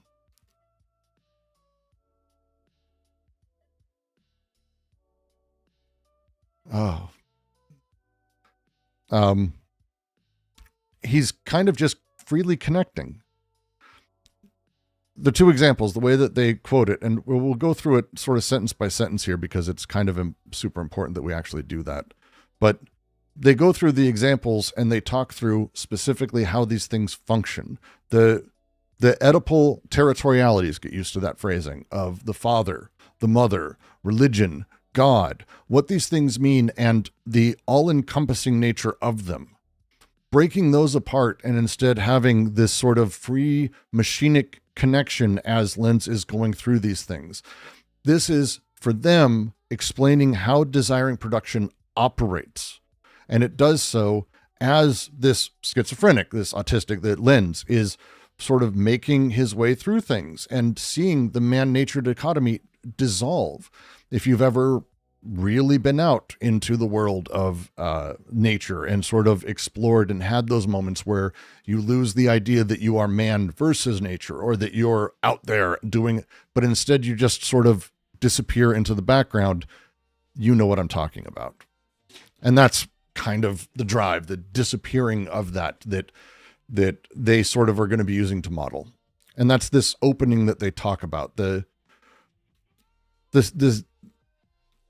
schizophrenic out for a walk, they use a phrase in here. There's a really interesting phrase that they sort of are talking about, but this opening is about the schizophrenic's walk, a better model than neurotic lying on the couch. It is a direct challenge to psychoanalysis here. For those who don't know, lay on a couch, talk to Freud, talk about mommy, daddy. Oh, tell me about your father. And you sit there and you talk about the things that are set up. You're disconnected. It's intended to be sterile. They don't want stimulation. They go out of their way to make sure there are shades drawn, or that they're at least opaque enough you can't see through. The room is sparse. It's not intended to be a thing that you're able to sort of freely connect and do stuff. It's intended to be, you focus on the questions given to you. The analyst is there for you, and you listen to them and you respond to them. The couch is this. The analyst here is this repressive power in that sense. But again, what you connect with, and very specific, that they're sort of driving at. And rejecting that psychoanalytic approach, this apparatus itself of a machine that is the couch, the room, the waiting room, the timer, all of these things, right? This enclosed space for this everyday walk out in nature and the world, wandering through Paris, as someone points out. This is intended to touch into right what we just talked about. Desiring machines as material productive, not representational, symbolic. It's a better model because there's nothing to connect with in there except what the analyst is saying. The neurotic on the couch produces representations. They may be free associations. They may be dreams. They may be all kinds of things, transference and other shit. That's great. But the schiz walking along produces connections with the world as it's happening. This is basically the entire book as an argument. Just so you know, this is their pleading. They're starting out with the thing there. And that's the line, a bit of fresh air, blah, blah, blah. The walk of Lenz, as a thing that they're driving through here, is just a literary example that I think gets these things across really, really nicely. It's worth reading. Again, discord.gg/DGQC. You can be live and you can yell at me just like Collie did, who just the most virulent, angry way, but you can still do that anytime you want. I'm joking, cauliflower. I try to get more people to talk because I prefer those back and forths, but no one does. It's fine. But you can come say those. The entirety of this, is about playing with this.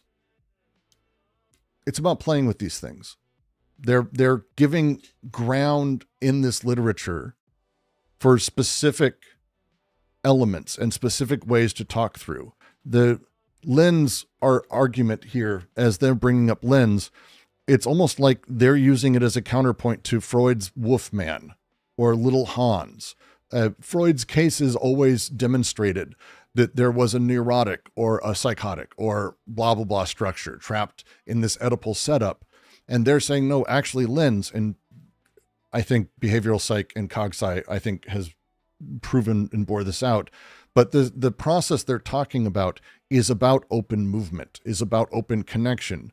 The thing they're playing with as they do this, first he finds himself in the good pastor's place, forces him to orient himself socially. This is the first thing that happens to Lens. He has to orient himself socially. Who is your father? Who's this? Who's your mom? Don't you understand these things? The opposition to that, again, Lens goes through the psychoanalytic element. He goes through the analyst couch of sorts, through this religious father moment in relation to the God of established religion as a thing. You love the early windows. Look, I try to do what I do. But it lends with the pastor is this forced socialization and territorialized Oedipalization. The symbols and reference and everything are given to him, and he has to backfill all of the things he's got into it. He has to orient himself socially. When he's out walking, it's machinic connections. It's a fundamental opposition because, on the contrary, they say he's in the mountains under the snow with other gods, without God at all, without family, without father, without mother, with nature. The space of nature. Nature is a fraught concept, but they're speaking of sort of he's out wandering in a space that isn't fully territorialized, that isn't broken into this is mine, God's, religious, these things, but instead, we'll go through a handful of examples, but these are sort of not Oedipal structures. This is a machinic series of connections that happen there. And he kind of runs through them. But he's got this great line I want to just take a second on. What does my father want? Can you give me better? Impossible. Leave me in peace. Can he give me better? Can my dad actually give me better? They pick this, I believe, because it's almost direct anti-Oedipal phrasing. Yeah, it's anti-Oedipal sort of, it's anti-Oedipal. That phrase, what does my father want? Can you give me better? Impossible. Leave me in peace. His dad or God or the father or whatever can't give Lens anything better than the mountains and nature that he's able to enjoy. And it can't. He can't. That's not Dad can't. Dad can't do any of these fucking things. Lacan, by the way, loves these stories too. There's a Guattari. I have a feeling this comes from Guattari. He's written about these things too, but this is the thing. Leave me in peace. Leave me the fuck alone. I don't want to be part of this social sort of thing. I don't want to be part of this. This is Lens's own voice doing the refusal of Anti-Oedipus. This is Anti-Oedipus up front. This is the desire. This is desire. Lens is a fantastic example of the schizophrenic that they're using, and they're playing with this.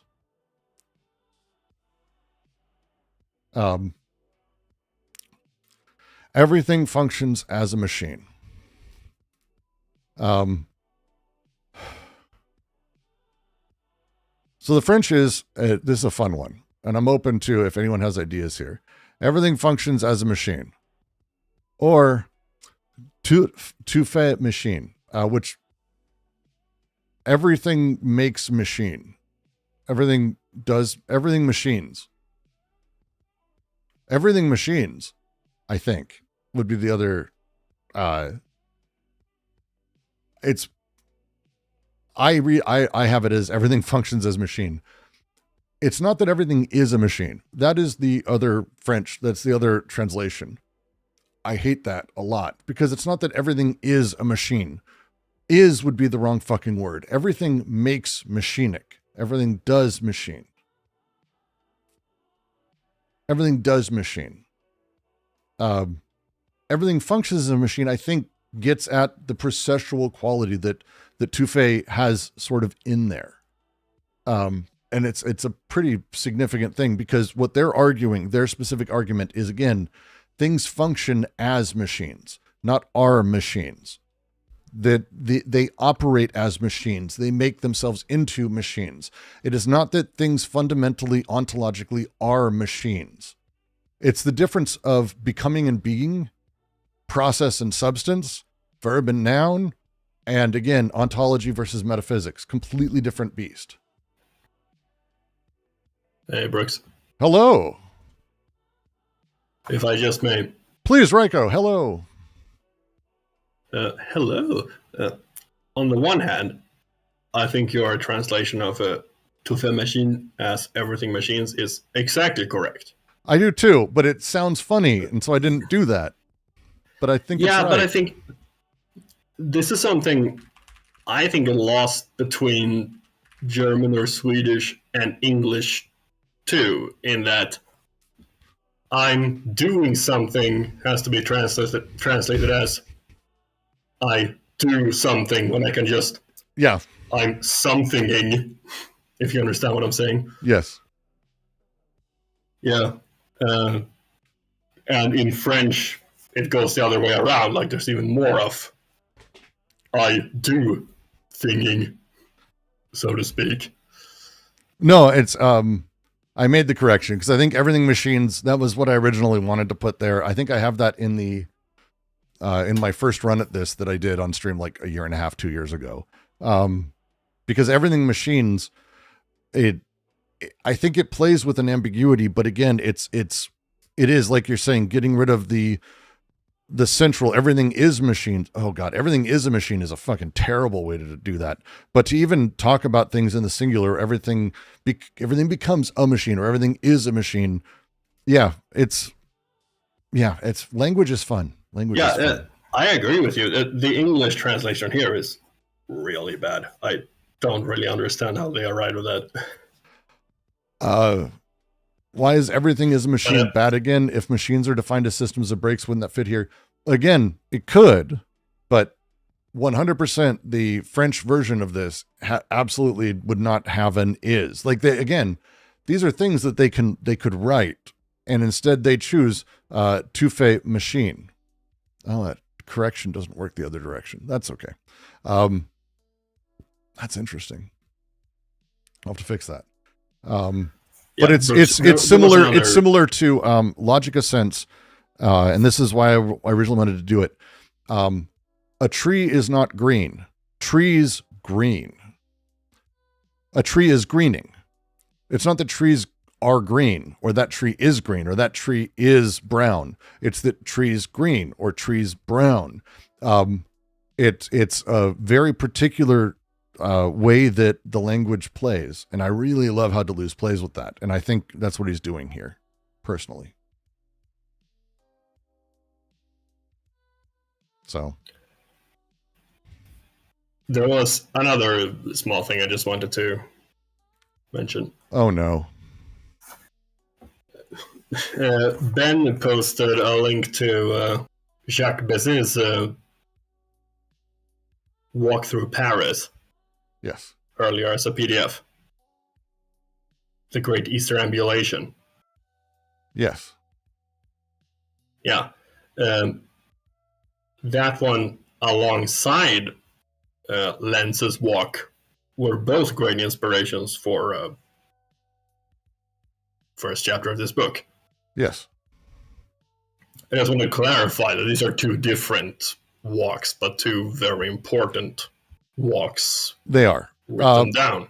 So, and they will end up referring a lot to Bess, which I know Ben mentioned, but just to go over it. So Ben linked a PDF to The Great Easter Ambulation, which is Jacques Bess's sort of, and this is a good translation. Keith Harris's translation is excellent.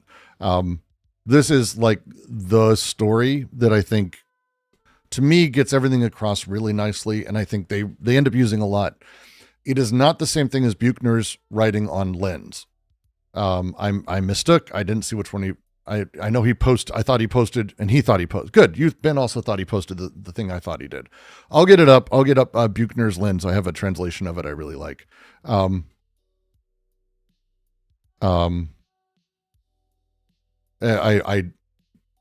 think. We'll get to that. Yeah, that's good. Thank you for letting us know. I made that mistake. God damn it. Minor point. Always pointing out my fucking mistakes, you people. Just clarifying for the audio people. That's fair. That's fair. That's fair. And it'll be a thing. When we finish this, I'll kind of go over it a little bit, but I'm going to be doing, the AO work is actually becoming more of the focus for me because I do want to actually get through this, and I want to really spend time getting a translation in an interesting place, getting annotations in a good spot, and also getting back to the audio version of this. So I'll be taking all of this and I'll be, transcribing it, turning it into notes, and then actually doing like a singular recording. No one else, just so that way we have it for the podcast, the Spotify, Apple podcast without video, because it requires its own sort of thing. So all these notes are important. Everything everyone says is literally going to be part of this. I'll be crediting, but I appreciate it. But again, to get back to it, they make the point exactly that everything machines very quickly. The stars or the rainbow are celestial machines. The alpine machines, mountain machines, you could say. Alpine machines is the fancy, snooty word, but it's the mountain couples with the machines of his body. This is remember when we were talking about the one plugs, the cuts, then interruptions? That's the thing that they're talking about. The alpine machines couple with those of his body. This is the setup that's going on. The rainbows in the sky, l'arc-en-ciel, the way that they translate this is so fascinatingly weird. It doesn't match them. Doesn't matter. The point is that the machines that are working, that function in Lenz's experience, they actually are establishing here that there's a cosmic scale of all of this stuff, that it's not centered in just a person, that an id inside of you is not really the fount of it or the thing for other people to be connecting to or setting up with. Organelles, you're unmuting, just so you know. If you have a thing, you're free to. But I was getting clicks and noise, so I don't know if you meant to or not. You're free to, by the way. Always open. Because they're playing into the space where they're talking about their bodily machines. They're like the bodily elements, eyes and ears and skin and temperature and all this. Like there's machines here, but it's not just that you are the id out and you're connecting with. It's like no, the connections across these things. There's a cosmic scale to this, that everything is this. That everything is this as a thing. So is that I actually have a little question related to that. Is that I don't exactly know how that's different conceptually from panpsychism, unless I'm misunderstanding something. Well, they're not saying that there is not some subjectivity or something produced of it.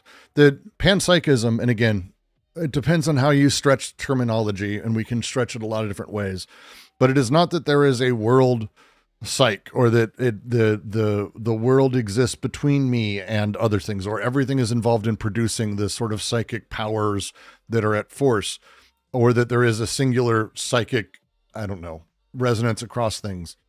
Instead, everything is effect. I think I would say it's not panpsychism because there's no psych. Like there is nothing for them that is like, oh, here's where the psyche sits. No, everything is constantly produced, and everything is produced as is, and the real is constantly, instantly produced. Everything is always instantly produced. So the real is made and produced through this process of desiring production. Panpsychism has another step, psyche, that I think is a little bit more than what they're doing with it. Does that make sense? No? Yeah, so well, kind of. So it seems as though this would be like different from the way analytic philosophers talk about panpsychism, because it's not like a conscious substance, but Correct. affect. Yes. Yes. I think that would be, it's, I mean, this is the classic, like, Duns Scotus shit. If you want to get into like the deep side of it, I'm trying to avoid, but, like, this is Spinoza, and there's a lot of ways to take Spinoza, but it's not so much that there is a psyche or there is this or that. It's everything is constantly connecting and disconnecting. And through this, the effective, ongoing changes of things ultimately exist within time, which also is part of this process. And as those things sort of exist in time, they're interacting and playing. Panpsychism really believes that there's like this interiority, even if it's minimal, there's an interiority that everything has, that rocks have an interiority, that blah, blah. They're the opposite. They're saying we don't even have an interiority, not in that sense. Machines themselves don't have inner experiences. The machines just function. And that's the line here. Everything functions as machine. It's not that everything is conscious or we're even conscious. That these things are all produced effect. The machines are defined by what they do, the couplings, the flux, the cuts. It's not about an organism that has an interior experience. We'll get to that and how that's produced as part of this. Trust me, that's a whole thing. That's a body without organs. We'll get there. We're not there today, but we'll get there. So when they say something like the stars are celestial machines, they're not saying that stars have a psyche or that the stars experience anything. They also don't really mean that you necessarily experience anything or anything directly like that.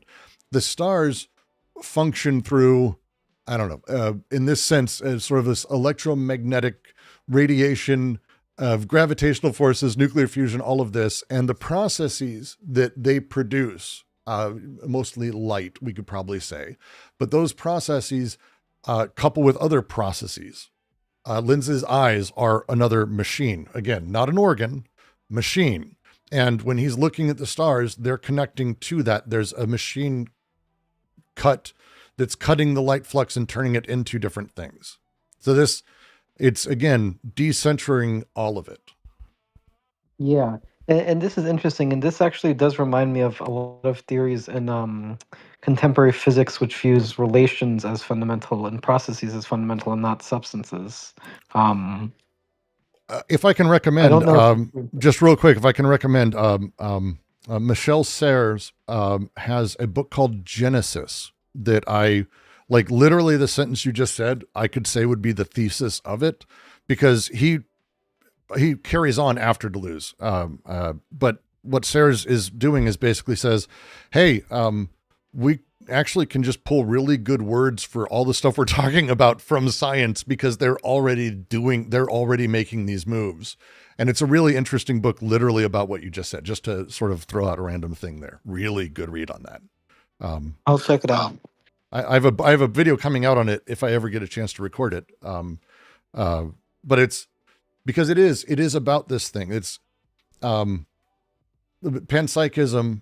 And again, I'm just going to do a little polemic against panpsychism here, because the whole idea of like subjectivity or consciousness or anything, they put that in all entities, that every entity has its own version of that, or that it's like the Spinoza substance, but it's like different extensions of it.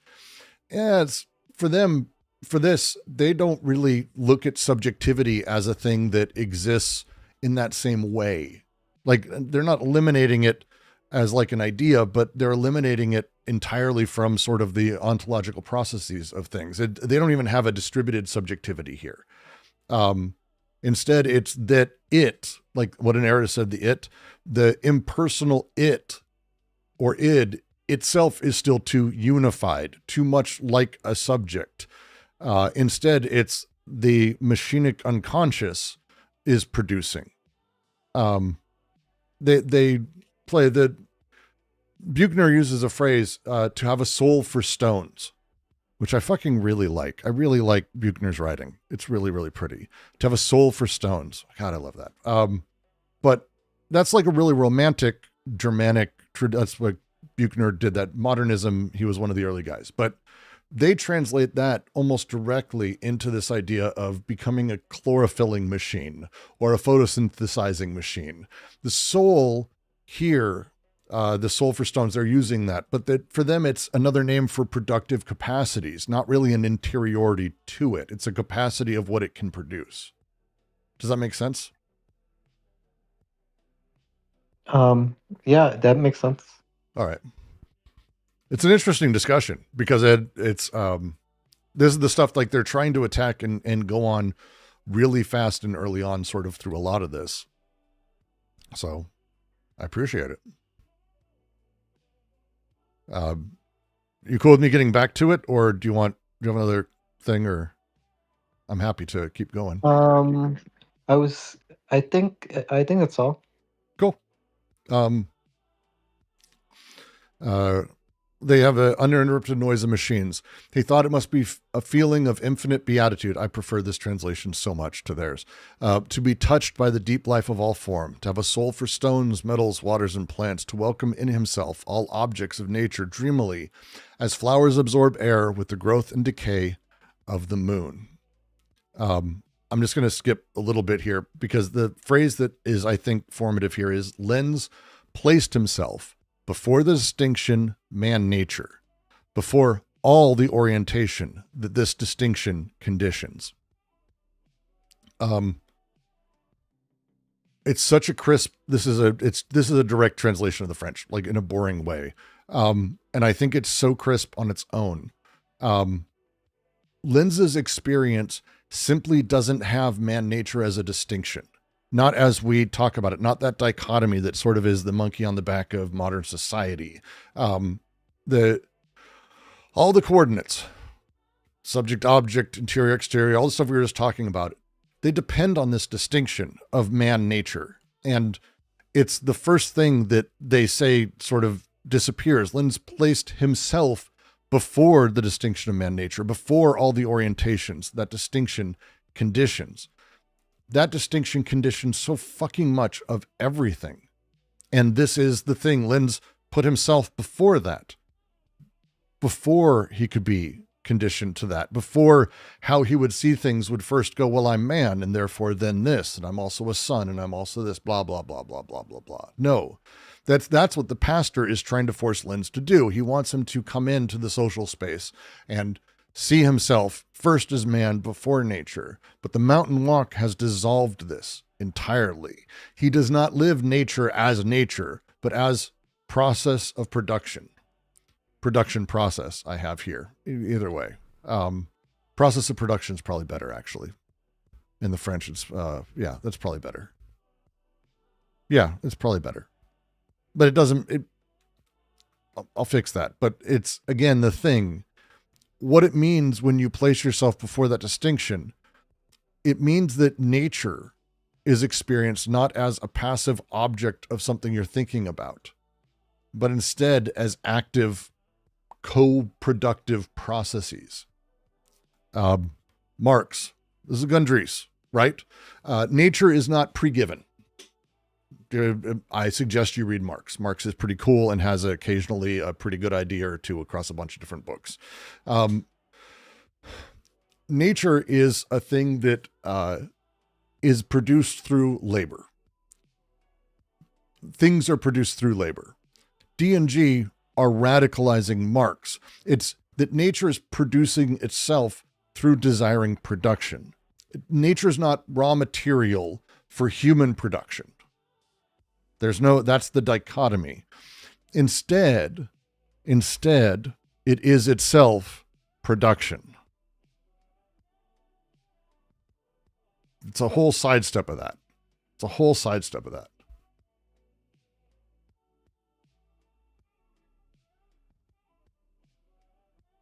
Sidestepping entirely of that.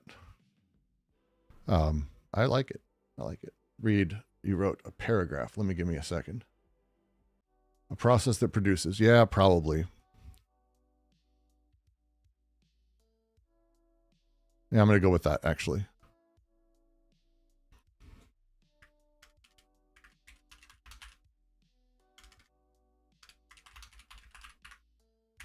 I'm going to go with that. That's fair. Materialism and physicalism aren't really the same. Materialism has more to do with whether or not you prefer looking at mechanisms that are in close proximity to the ground for intellectual primary explanations rather than high symbolic or teleological. That is a really concise way. Physicalism is, I would say physicalism is always reductive, but reductive physicalism is difficult for me to describe because I'm not positive on it. I also have no good things to say about physicalism. And physicalism believes everything is marbles hitting into each other and is causative in a very particular direction. I have no interest in it, and I also don't think there's a lot of reason to believe in it outside of already set representational thought, generally speaking. But the thing they're getting at here, no longer man or nature, only process that produces one in the other and couples machines. The whole thing they're driving at, and this is, if you want to talk about Spinoza's types of nature, the nurturing versus the natured. That's how it's translated in my translation, I think. There's the nurturing nature and then the natured nature. The way the production process operates, all of this. This names really what the description has been showing through Linz's walk. Linz doesn't see nature as other. He experiences it and lives it as production itself. The phrasing, as flowers absorb air with the growth and decay of the moon. In nature, as we talk about it, and I think it's not just poetic, it's very difficult to talk about things outside of the context that they're in and the coextensive nature of how they exist. We've been talking a lot about seeing the estate. There's a great book Scott wrote, but it talks about a forest. And within a forest, we don't really understand how things work together. There isn't really a forest that's just trees. If you start cutting down trees, you don't really get that it's actually killing a lot of the fungus that lives in the roots, and that amongst the roots, that fungus is actually doing a significantly large amount of heavy work to keep those trees alive. So as you start making gigantic gashes in nature and cutting things apart, because you're just taking trees out. There's a bunch of trees. Who do you need? You don't realize how coextensively important all these things are, that things exist and grow together, the way that flowers absorb air with the growth and decay of the moon. It's poetic, but it isn't only poetic. These things are coextensive. They're constantly connecting and producing and doing their thing. By Linz seeing this as it is, he enjoins himself to this process. He enjoins himself and becomes coextensive with nature as productive element himself. Everywhere producing, everywhere desiring machines, schizophrenic machines, all generic life. This is the thing they're going to, that the whole point is that man and nature dissolve into process. If you break out of that dichotomy, it all just becomes process. It just becomes process. And this is fundamentally their ontological conclusion. And it's going to begin, this is all intro to the book. That's the whole point of it. Man and nature are not two substances. Man and nature are not two domains. Man and nature are both products and effects of productive processes. And the productive processes is about the coupling of machines, not organs, not specificity, not things that do a specific thing, but machines. So, to me, this seems like it would be against phenomenology, at least from what I've read from phenomenology, at least like Jespersian phenomenology, in terms of like studying subjectivity. Yes. Okay, yeah, I would like to read Because I've read a little bit of Jaspers and a little bit of Merleau-Ponty, but I would like to read how phenomenologists would be critical of this, because there are arguments I've heard that like we should take into account like the subjective experience and not just reduce subjectivity to processes. Yeah, the simple version of both of them, and they make this critique a little bit later, but the simple version of their critique of phenomenology is, and Deleuze has done it a few times, if there's an interesting phenomenology that I think works nicely with this and becomes interesting itself, it's Klosowski, who I would argue has a phenomenological sort of side of this. But for Deleuze, the classic chair question, despite me seeing this chair, I'm aware that I'm able to understand what the other side of the chair is. And Deleuze asks why, because that's his first thing. His first thing is, how is this produced at all? His core claim that sort of the phenomenologists miss is how these things are constructed and built and how we understand them as these things. And Ponty is exceptionally important to Deleuze. I will not say otherwise. A lot of the things that all of these guys, and you keep mentioning them, important. And it's important specifically because they give him room and they give Guattari room to critique that allows them to grow a little bit more. And it's really interesting when you read it that way. My opinion, of course, on that one. But it's, if you want, we do Klosowski readings on Thursday of Nietzsche and the Vicious Circle. Klosowski, I would argue, has a very interesting phenomenological reading on all of this. But it's interesting.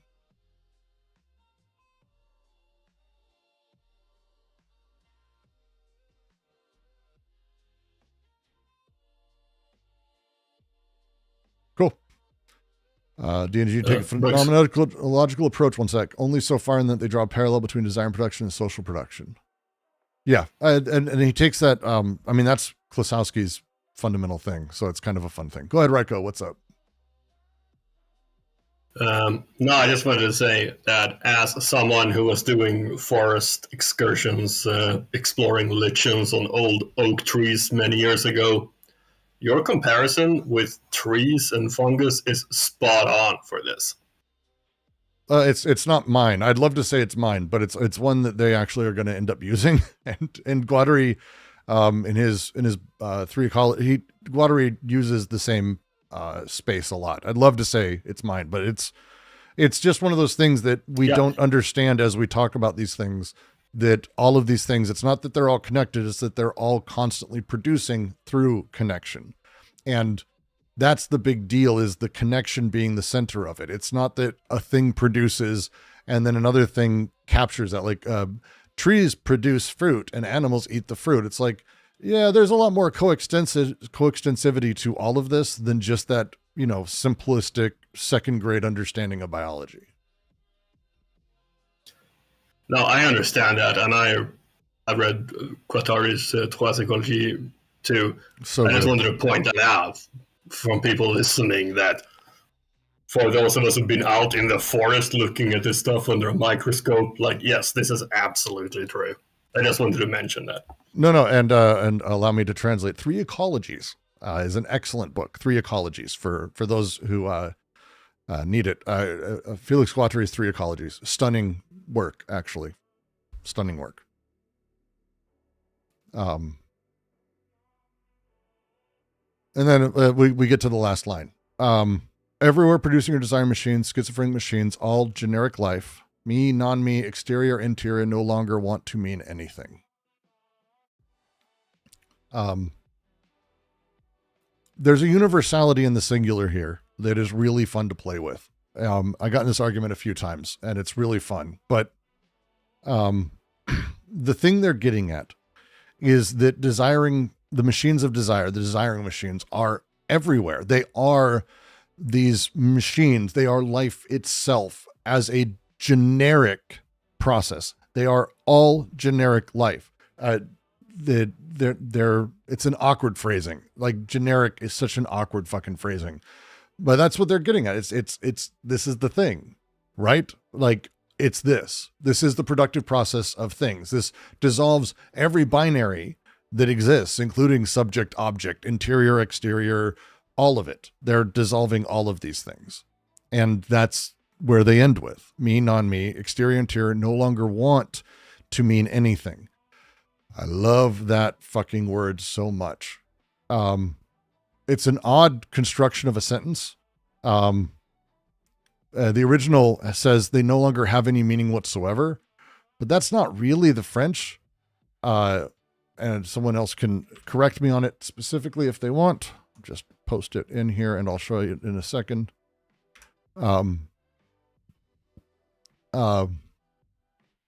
Me, non-me, exterior, interior, ne violent plus rien de dire. I'm not fucking French. What am I doing? I find this ending fascinating because they're playing with no longer want to say anything would be the phrasing. That's like actually the French would be like, they no longer want to say anything. Right? Am I misreading that?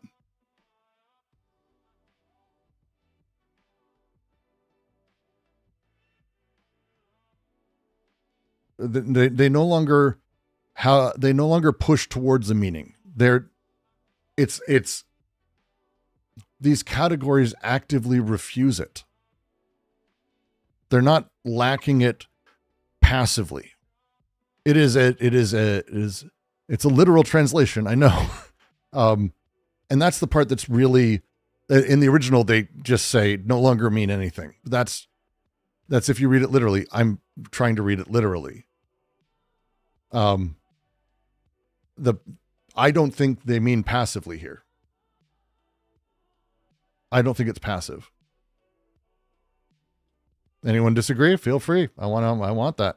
I'm curious. Because I don't know of another way to read this.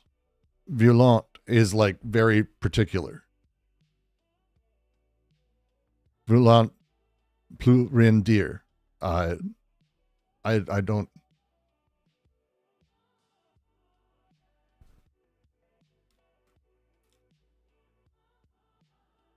They no longer are of no importance. No more space in the VC. Really? Oh my God. There's a bunch of people in here. Well, that's fascinating. I didn't know we ever. This is glad to have you. They want no longer. So you'd be surprised if they say this? Well, here's my question then. The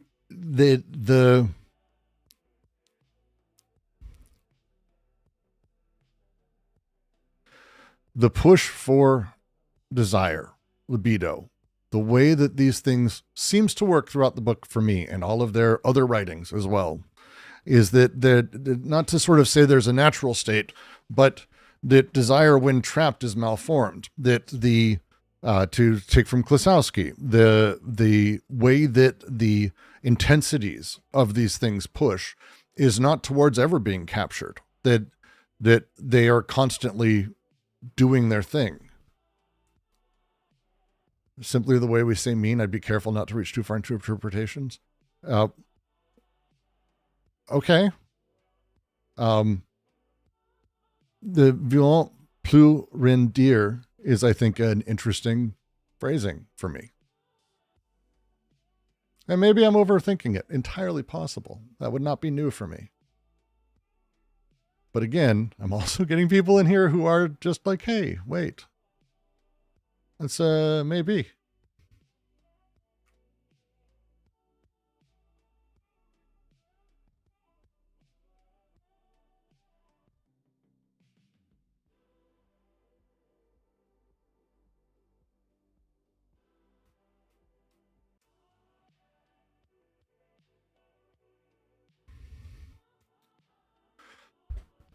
Okay.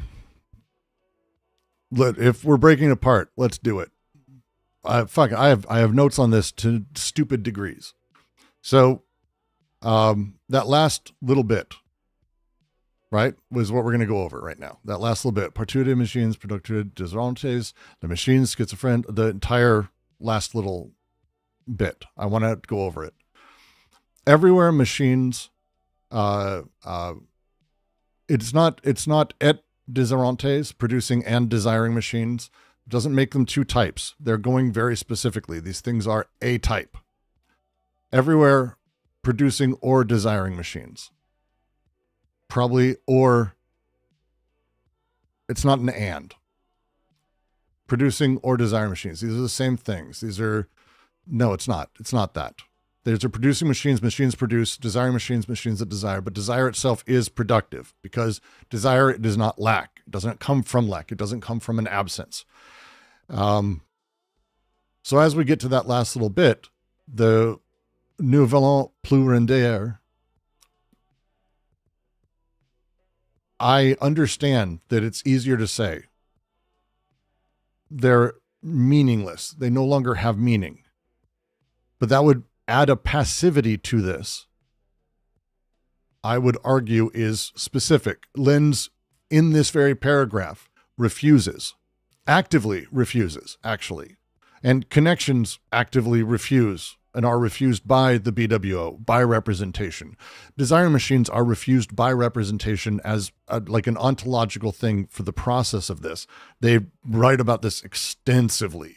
In other works they have a huge amount of work on this. So these distinctions are actively not functional. This is a thing that is actively gone. It's not a doubt being added. It's not these other things. It is a rejection of that. They can't connect.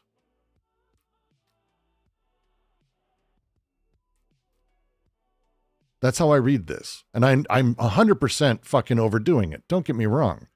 I'm a jackass. Don't listen to me, probably. I have no idea. But that there is a push in a very particular way in the language of it. To me, it matters. I think it matters. We could say these categories are meaningless. But that's not true. Because they don't lack meaning. That's not really it. It's not that meaning is deferred or that meaning departs from them or that we should consciously reject them or think about rejecting them and abandon them. It's instead that like the categories themselves don't want that meaning. That these things don't do that. They don't want that.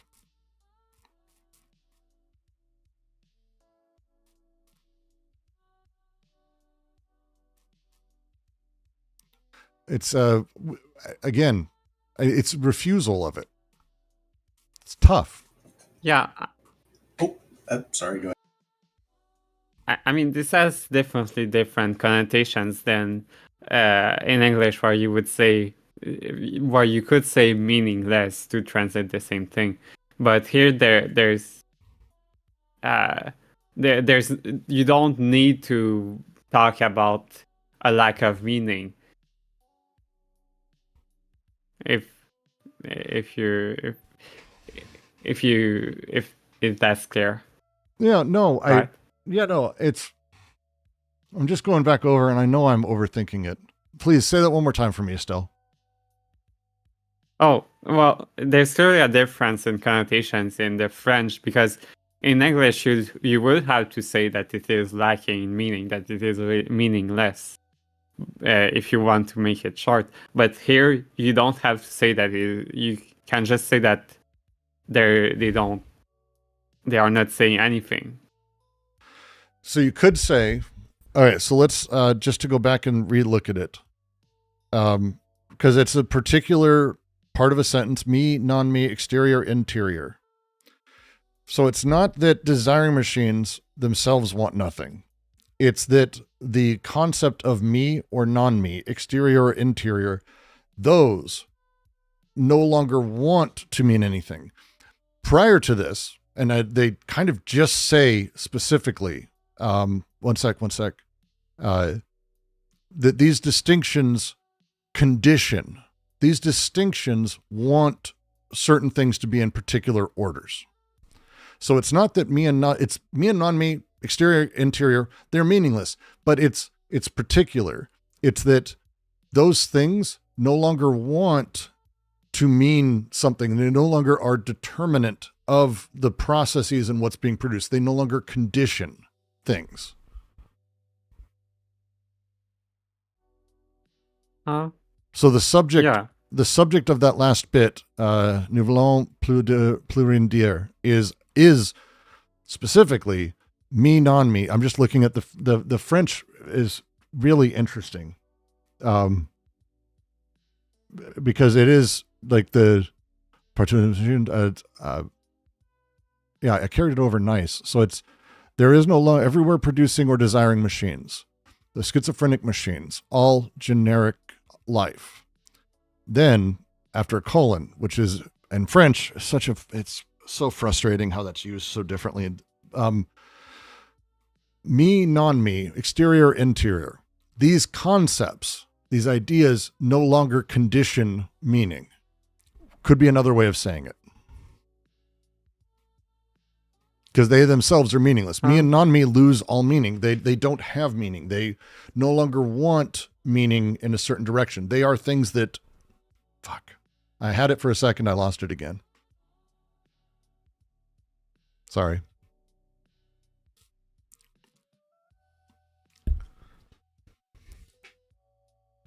Because the process, process that produces one and the other. The process produces the distinction man-nature and conditions things to be man or nature. It wants that meaning. These things have that sort of push. And so language basically performs and drives and conditions its own limits. The colon here is creating this fundamental structure. Everywhere machines, life as generic production. Therefore, categories that structure experience dissolve. Mm-hmm. More or less. That's what that last bit means. These categories that structure experience dissolve. They no longer, those things no longer drive towards a meaning. They no longer create a meaning. The one I'm explaining to is the person in my $100 Patreon. Estelle, are you my $100 patron?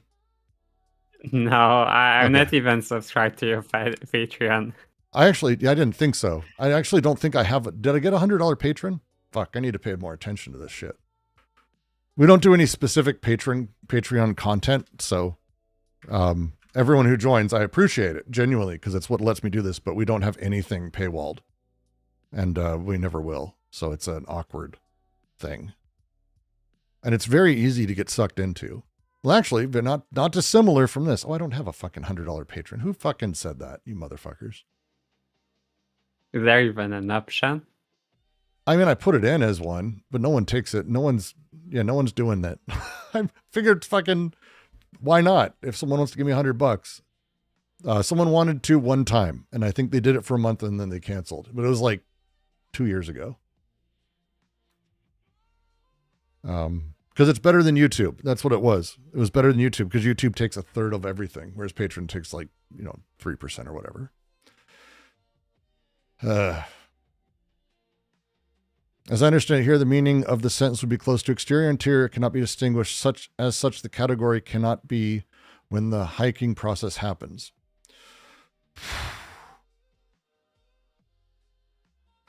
So I would say the no would be that there is no exterior and interior, that we're talking about the production of things prior to that even becoming a thing. The moment that is introduced, it conditions everything to be selected and chosen. It conditions and pushes things into this either or disjunctive element that's, and again, we're going to be getting into that in chapter 2, but it's the disjunction, the second step of the three syntheses. And as that happens, and it goes sort of back and forth, it is selecting.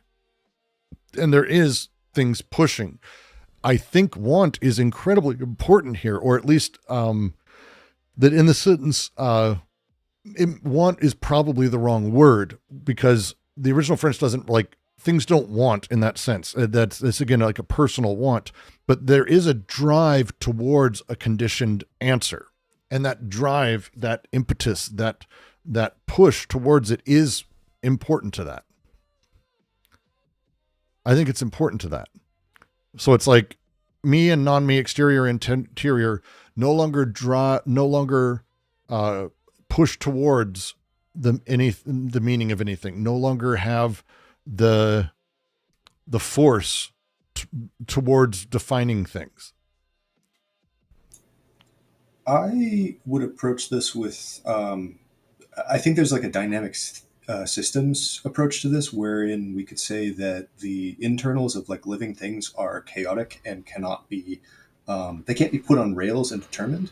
And because they're always in relation to each other, they make up an environment together where no one thing can change its nature without affecting the way that the others relate to that environment as well. And as a result, it is impossible to pin down any aspect or center to anything, because its own internal material force of desire pushes it away from actually engaging in eternal repetition of any given trait or attribute. What do you think? Say that one more time for me. I'm sorry. Let's see. How much of it? Say it all again. How far back? Fair enough. Okay. Sorry. So it's a lot. This is, as hilarious as it is that we're going over one like specific sentence into like this detail, there's actually an extraordinary amount of weight that's being done here. That makes sense. Yeah. So if one wants to approach this from a highly materialist standpoint, I think the dynamic systems lens is really strong for this, wherein one would say that if the internals of any living system have enough chaos within them, and by chaos, I mean like chaos theory chaos, isn't like this thing might be deterministic from a material standpoint, but it can go off the rails as far as anything trying to apprehend it cognitively. So there's no way that you can actually tie it down as a category over time. And given that all creatures and all like forces of life or difference and repetition and so on in any environment are linked to the environment and to each other through that environment, and oftentimes more directly, it means that the like material force of desire itself defies categorization, not just on a theoretical like conceptual level, but on a material level. Categorization itself can be kind of proven to be impossible, because there will never be any one trait or feature that can be guaranteed to repeat in any case. Well, I mean, not eternally, at least. Right. And I think part of that, let's talk about parts of that. The reason I think the language here is that specific is, let's take they're going to be using a term here very quickly, partial objects. And one of the things a lot of people make the mistake of is presuming that they mean the simplest version of that, which is objects that are partial, parts of objects. But they go out of their way to actually make the statement, the choice for them, and they use the French version of it in order to do this, is that it's objects partial. It's objects that are like parts of things, but also partial to being those things. So there is a way that desiring production works, that it is partial to certain, like there is an attraction towards the repeating of outcomes, the habitation of outcomes, that thing is constant. So when we're talking about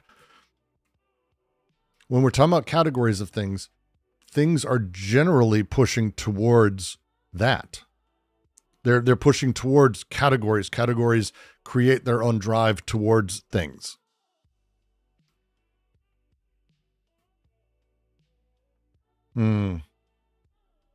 Is it a tree is more likely to be treeing? All the parts of a tree are partial, but they're partial to the tree.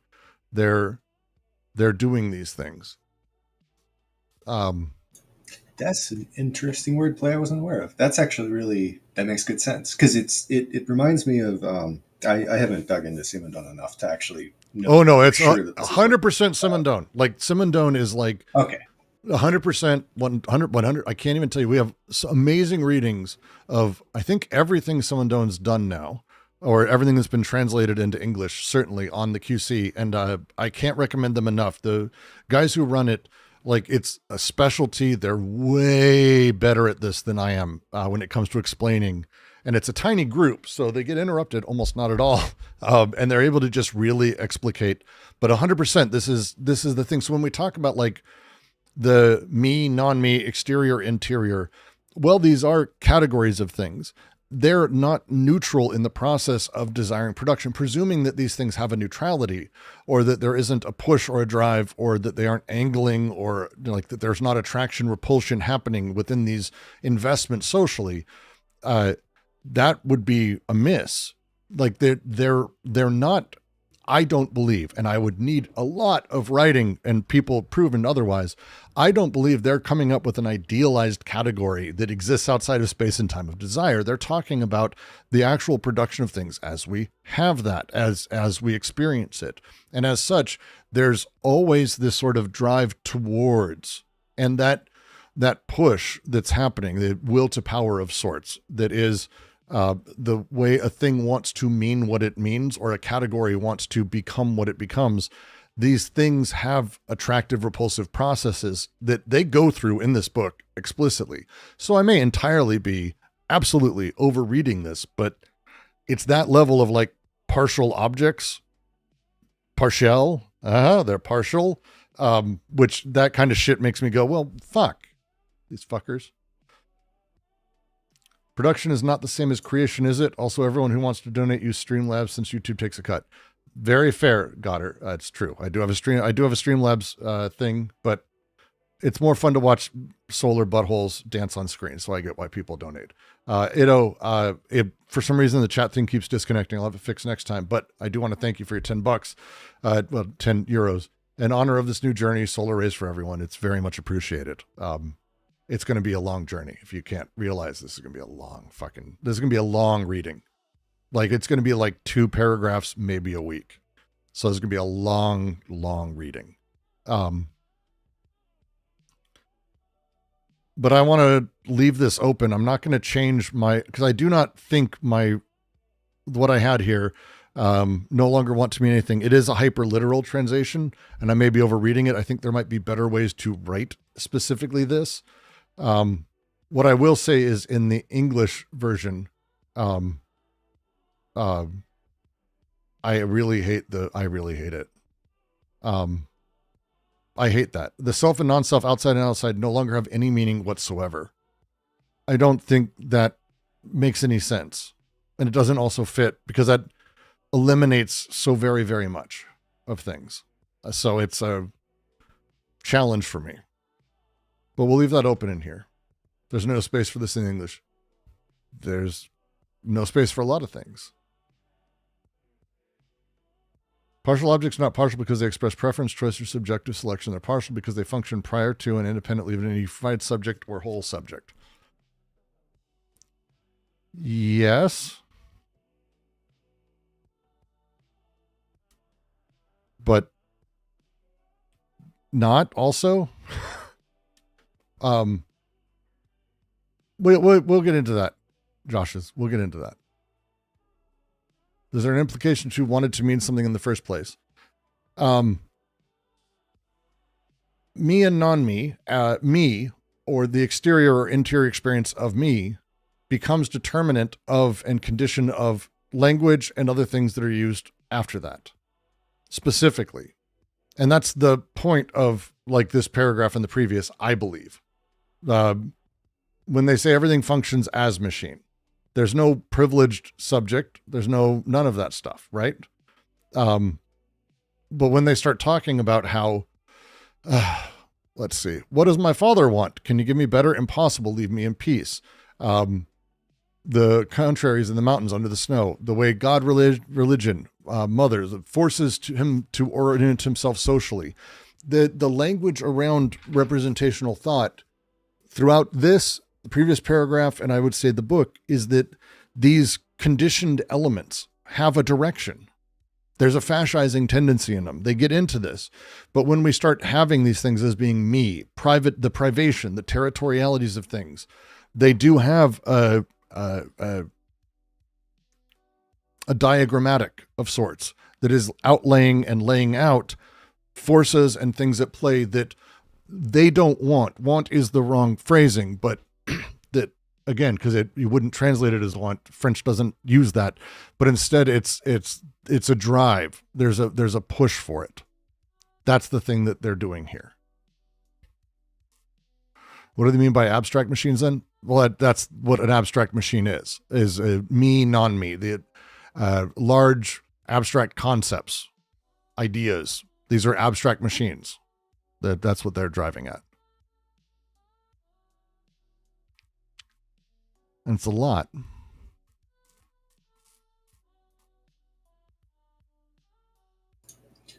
Well, I think something that really heavily defends the notion that the partial object is biased in a certain capacity is the simple question of why would you cut up the world into parts this way? And if there's no material reason for that, then you are doing it randomly. And we don't think we're doing it randomly. Therefore, there is some reason why we're cutting it up that way. And there's therefore probably something material about it that is supporting its current shape or its current categorization in some capacity.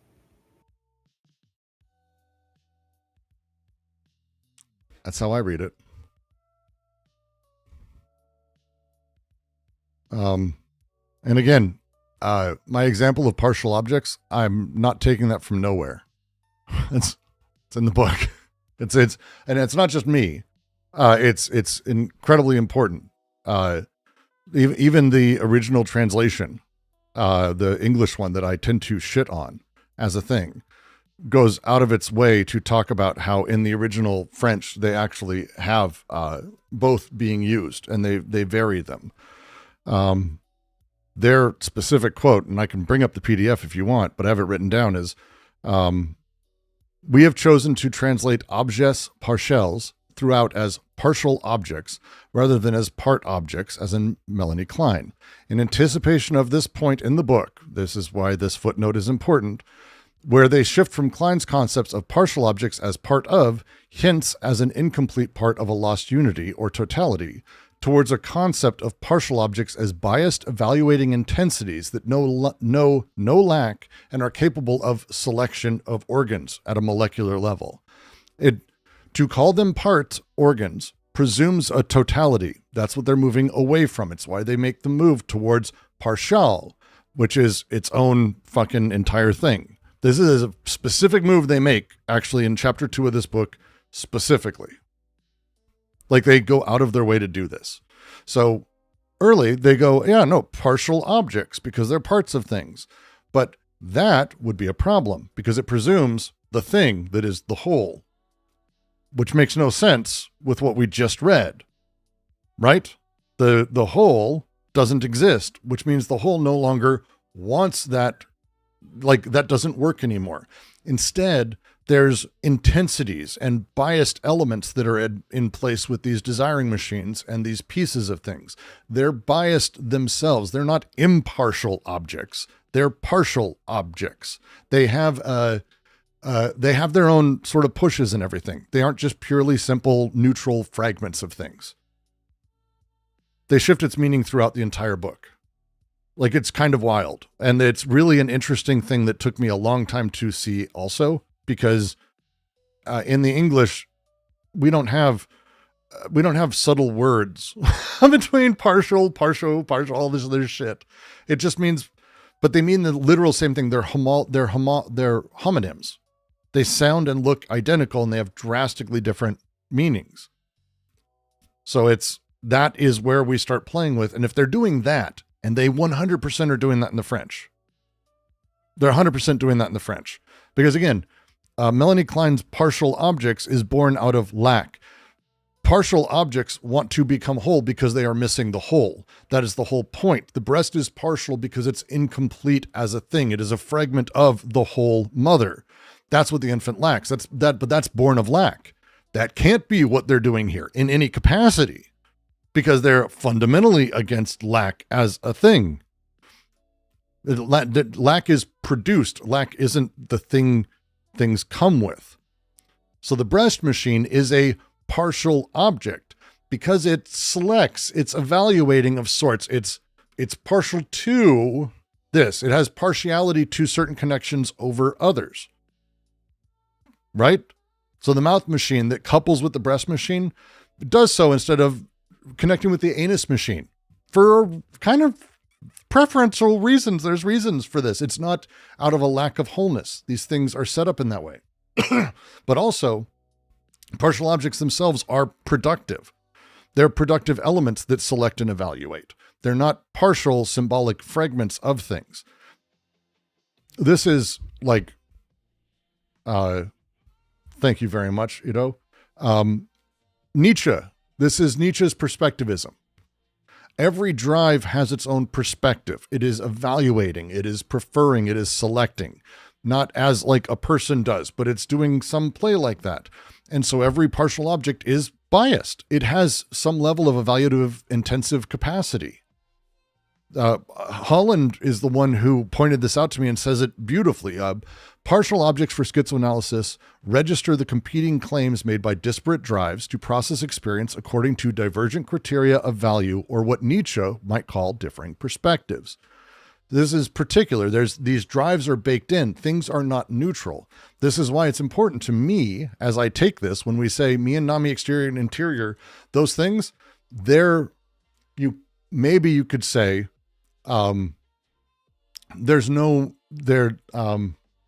they're deprived of meaning, because what you're talking about is me and non-me.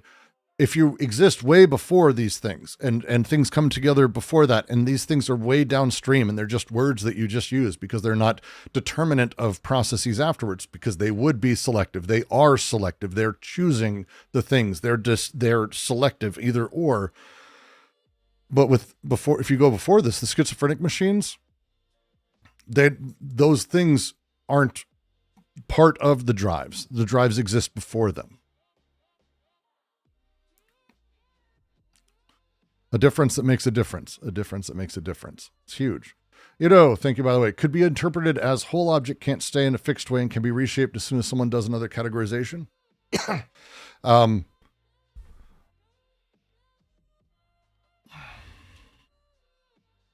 There are no whole objects. Whole objects are the fiction created in the temporality of metastability. Metastability and consistency that are able to exist over time. We utilize through language the illusion of consistency and self and all of this in order to maintain that fiction.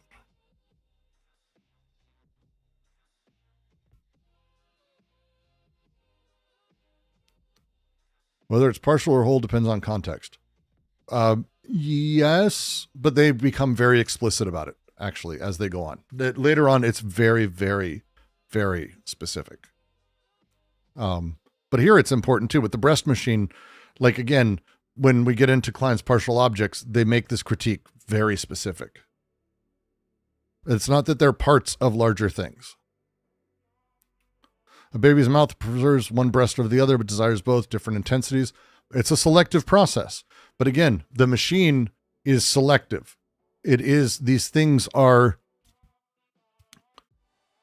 based on and we're going to get into this, but again, partial objects are not simply don't give a shit. And they're just unaware and they don't have drives and they have no intensities and they're just flat symbolic things themselves. That's not the deal. So what separates them from organs? Organs mean something belongs to whole. Organs are a whole. Your lungs breathe. Your mouth, symbolically, is the thing that eats or sucks or various things. But it's a symbolic connection. It does stuff. Man and woman, by the way, would be another arrangement of sorts like this. The organ of a penis, what does it do? The organ of a vagina, butthole, ass, left foot, right foot, all of this. This reminds me of Jasper's concept. Psychiatrists should study the form of the perspective. I mean, they play from a few of those things. We'll be getting into Klein and Jasper. I think they actually talk about Jasper lately, I believe. Fuck. It's hard for me to remember if we've talked about it or if it's in the book at this point. Too many fucking readings. Pretty sure they do talk about Jasper at some point, though. Just out of curiosity, would you call an atom a partial object? No. Interesting. Why not? Because it's an atom. That's an entire thing. Wait, but if whole objects are an illusion or a falsehood that we sort of invent. But they're not. I mean, I have a mug. I didn't I have a mug. Do you see the mug? Yes, It's an object. The mug is an object right now. And as I'm talking about it, within that are partial objects, atoms, tensions, attractions, my skin, everything else, connections between a billion partial objects and not. The moment I go, yes, but look, a handle. Now a handle's a whole object. It's a part of the larger object. But again, not right now. Now I'm talking about the handle. The handle still has lots of partial objects. They continually... It's a meta conversation about the specificity of any given moment and the temporality of how these things exist representationally, and how we basically either define things as the representation or we understand them as being emergent from the desiring processes underneath them. Well, so then my question would be, why so quick to answer no with the atom being a partial object? Because you asked about an atom.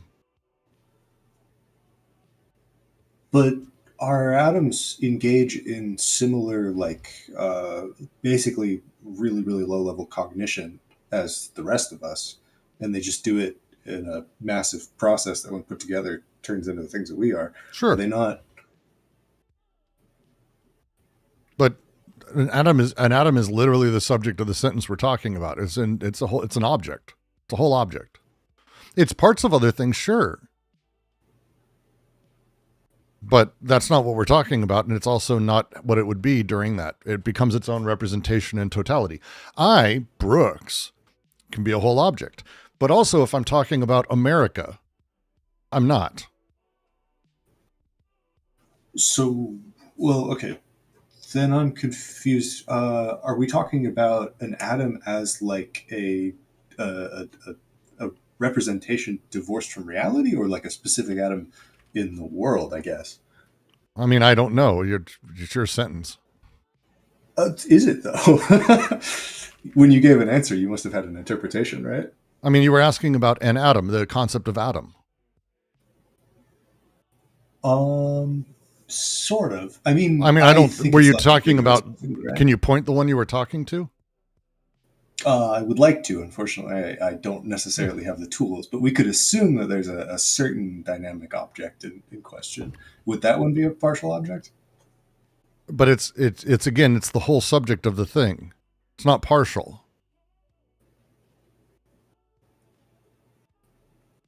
I suppose that's where I would be. I'd be curious what fairly consistent, framing enables us to think that way about that, but think differently about the breast, for example. Give me 5. You can go. I can put them on TV. I'm almost done. Okay. I'm going to try to say this in a way that doesn't sound like I'm high. And then I've got to finish off. Okay. I'm going to do my best. I've got to go be a dad. This is now 3 hours on 2 paragraphs. Good fucking God. Okay. If we were to ask, is an atom a partial object? The first question is going to be, what is the regime that we're utilizing? Not just the scale of things. Scale doesn't matter. What is the regime between molecular and molar that we're actually talking about? If we're talking about an atom that is functioning in an ensemble of thermodynamics, then no. If we're talking about an atom functioning as part of desiring assemblages, then yes. There's a very specific break that's happening here, because when we're talking about, again, this is not metaphor. This is about what the function is of the thing you're talking about. If you're going to be talking about the atom, for example, and we're talking about it as in this measurement level thing that we've got in the world of thermodynamics, right? Even though in theory this would be the same machine inside of any other thing, When we're talking about it at large, we're talking about it as not a partial object. It's an atom in the periodic table. It is governed by thermodynamic laws. It is part of ensembles and arrangements of statistics. It is studied in physics. It is studied in chemistry. It is separate from its productive elements. It is fundamentally molar. That, not partial object. However, within the realm of desiring assemblages, a carbon atom inside of chlorophyll molecules in plant atom machines that are coupling with lens in this specific instance here, where the function is the formation, how it works is how it's made, where it's part of these larger machine connections, and that would be a thing. This has to do with, like, they went through this with Monod, and again, this is a little further in the book than these first 3 paragraphs, you motherfuckers. But they have this quote, because Jacques Monod, they say, quote, defined the originality of these syntheses from the standpoint of molecular biology or microscopic cybernetics without regard to the traditional opposition between mechanism and vitalism. Now, the point of this is that Monod wrote about these enzymes, the literal protein molecules that have different ways of fucking with the choice of controls of things inside of the way chemical processes work. Not a chemist, fuck off. I'm probably wrong on it. I'm just talking through my understanding of this in this work.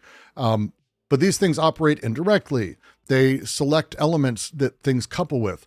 These are literal molecules that function as desiring machines. But again, we weren't talking about that.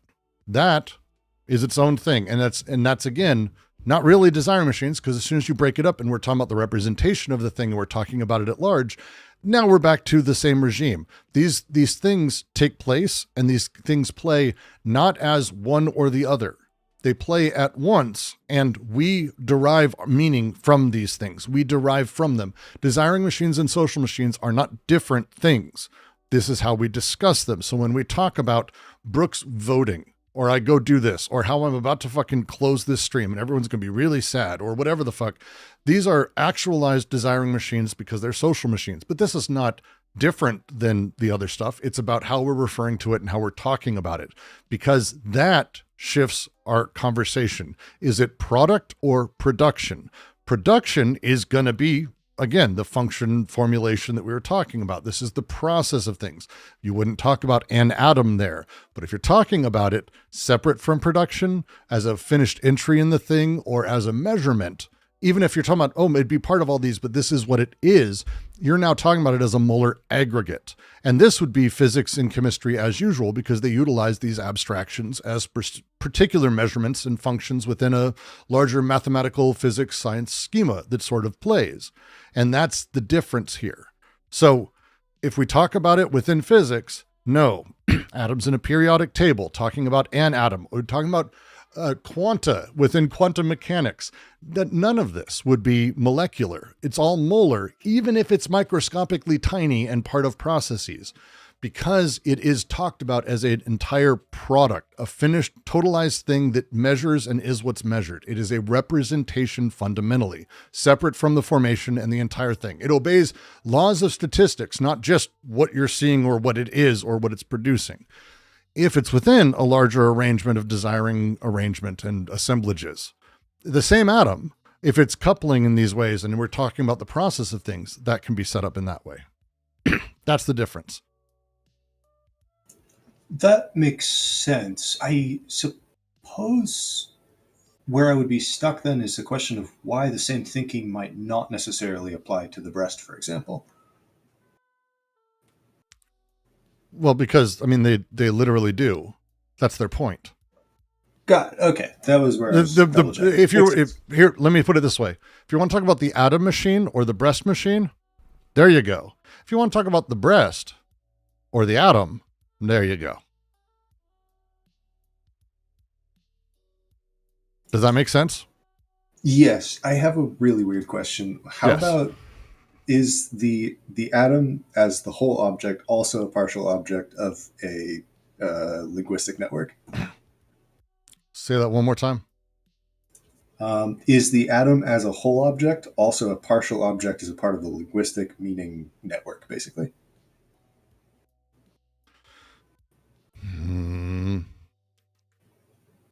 I would say I'd have to take some time to think about how to respond to that. There's a lot layered into that. Fair enough, yeah.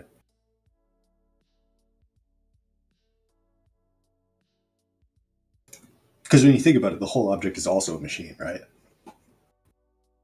Well, sure. Again, if you're utilizing it as a representational symbolic claim, yes, it's going to be at that position. If it's a partial object is, again, part of the process. It's the breast machine, regarding it as a breast machine versus regarding it as a tit or whatever. These change things. So We our should be fermions careful to be when understood. talking about these, Go for it. because like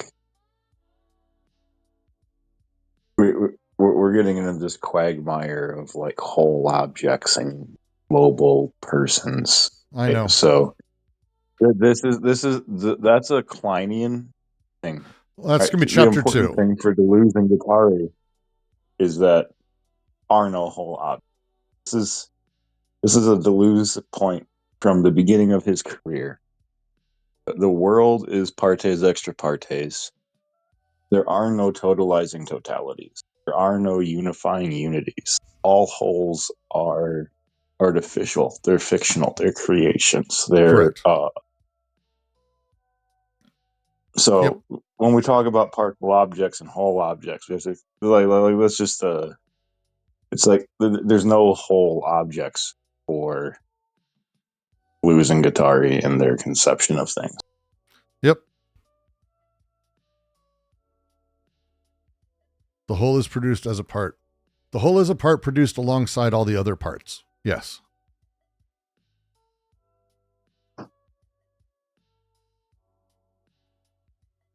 I can't understand how the universe would not be the whole object. There are no whole objects. Like that's the whole point. That's the whole point. But if we call it the world or the universe or everything, what we're saying is like the collection of observable things arranged in the way they are currently arranged as they are observed. Right? The universe itself, there's not a existent system or whole object, the universe, through which all of the other things are parts. It's just a word thrown on top of like our collection of everything, right? Like the universe is, it's what Stirner would call a spook, right? It's an idea that doesn't actually correspond to a physical object in reality. I prefer phantasm or simulacra because I think Klosowski's language, I think gets it across much better.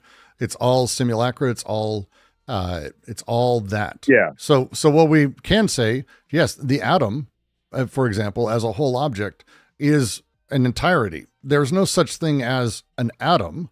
Like we have very particular measurements that we take in order to set up and go, hey, look, an atom is when we put things in this particular order that allow us to measure this specific thing. And that's great. It allows us to do a whole bunch of good things with science. It allows us to have very particular reference and very particular measuring tables and setups for all kinds of things. But again, this is not them talking about, when they talk about molecular, it doesn't mean very small, right? They mean like the tiniest bits of all things that are not finished anything. But below that, the moment you start saying that there is a whole object of an atom, and we keep dividing, we get into, as someone else is asking about them, like leptons and all this other shit. It's like, great, but those things are things. They're a whole thing themselves. They may be parts of it, just like my left finger right here on my pinky. This is my whole left finger. That's an entire object itself. It's a whole of my left finger. Now, when we talk about Brooks, there's all the parts of Brooks. These things are reference. They're representations of the totalities, of the stability that is in place here. This is, as we go, they are all their own total thing. All objects are arrangements of things. All totalities are arrangements of other things. And it keeps going down. It's a extremely meta mentality about it, but yes, all objects are ultimately arrangements of other things. Assemblies is a word people use. I prefer arrangements. I do think that the phantasm or spook approach only works as a critique of people who believe that their current conception of the object actually is the object to which they're referring. But if you're actually trying to form a train of reference to an object in motion or a real thing in the world, I think that referring to something like the plane of immanence is not necessarily vulnerable to that critique. No, I agree. Yeah, no, I'm just like the point is like a thing like the world, or more contemporarily the universe, as like everything, right? Or the 10,000 things, or all under heaven, whatever your whole is. The point is that there is no actual whole. That like the totality is not totalizing. That's right. Well, and again, this is the point about the solar anus. That people laugh about it, but rest assured, it did something. It produced something. Him and the idea of this delusion that he had, the solar anus. It's why I love the phrasing. It's why I continually use it. Did he have the sun coming out of his ass? I mean, I don't even think we can talk about that. Makes no sense to the rest of us. It sounds absurd, but to him, the production of it, the way everything was coming together, the way his bodily experienced itself came about in a way that he could explain it and he could talk through these things. There's no difference between that and the reason that you believe your car moves and how you would be able to describe it. But another scientist would come along and go, no, actually pressing down the gas pedal, that doesn't really do things in electric cars like it does in gas cars. And also, by the way, brakes don't really work how they used to. And also everything kind of becomes, we totalize to understand this stable sort of space. And we do it to get through life. I go make hot tea. I don't have to explain every single time, hey, I want my tea. I say that. People know. My wife knows. Heather's like, yep, there, tea. Brooks gets his tea. I know my tea's sitting right there. The water, the temp I like, all that stuff. But I say that. It encompasses all of these things. That is the whole. And when we say an atom, when we say a lepton, when we say whatever the fuck we feel like is the tiniest thing, we're referring still to an arrangement of things in very particular ways. This is why it's important to understand those things and understand those measurements and how they operate and how they work in their own categories and how they operate. But again, there is no thing there. The name that we've given an atom exists alongside all the things and measurements that make up that atom. That's it. It's a series of reference altogether that make up that thing and that naming and that convention of it. It's incredibly important to understand. We're not talking about things just being small and as such are molecular or molar. It is not that. This is not at all what we're playing with.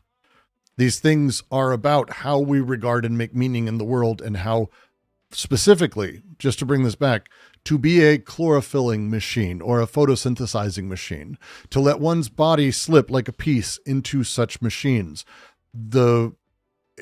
As you're reading Linz's walk, keep it in mind, because as he is enjoying and breathing in, or as he eats fruit, or as a squirrel eats fruit and shits it out, is that squirrel part of the life cycle of that tree? Yes, actually, absolutely. But would you ever say the squirrel is part of the tree?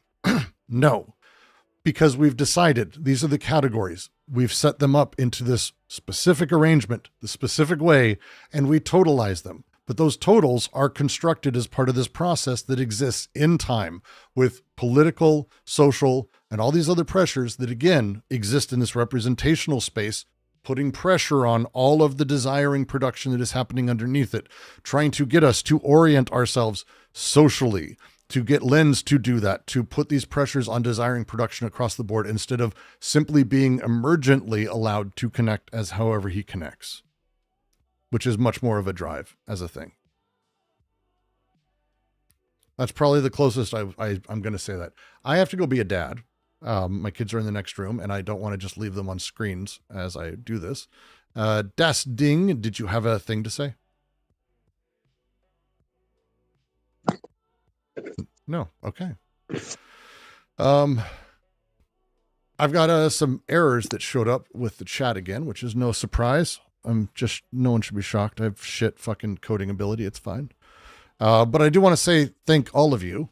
I'm going to be putting these paragraphs in. Just be watching the space.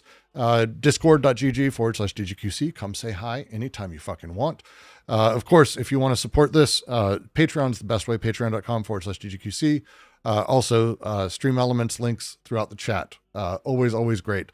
Next week, we're going to be continuing from here, but we're also going to go over what I'm going to say and it's never the final, but I'm going to constantly use those words, the final version of these 2 paragraphs. And we'll get them up somewhere. I've got a website for that, that I'm not going to say yet because I'm going to try to rebuild it slightly. We're going to try to get this sort of live ongoing thing online. So that way we have a place. So if you want to take part in yelling at me about how to use specific words or edits or all those things, I would adore that. Absolutely. Be watching in the Discord for that. And again, thank all of you.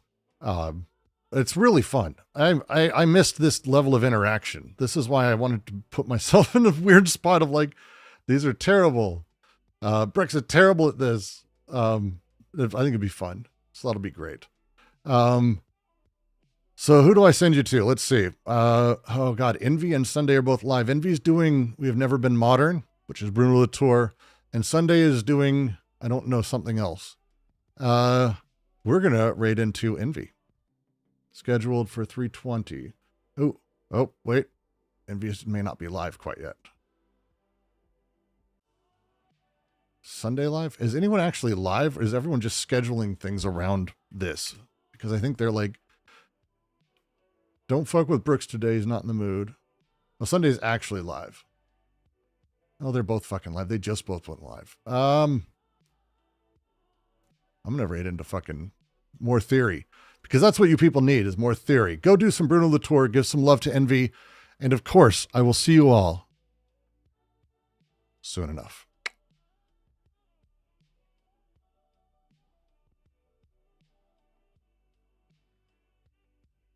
I think. Is this working? One sec. There we go.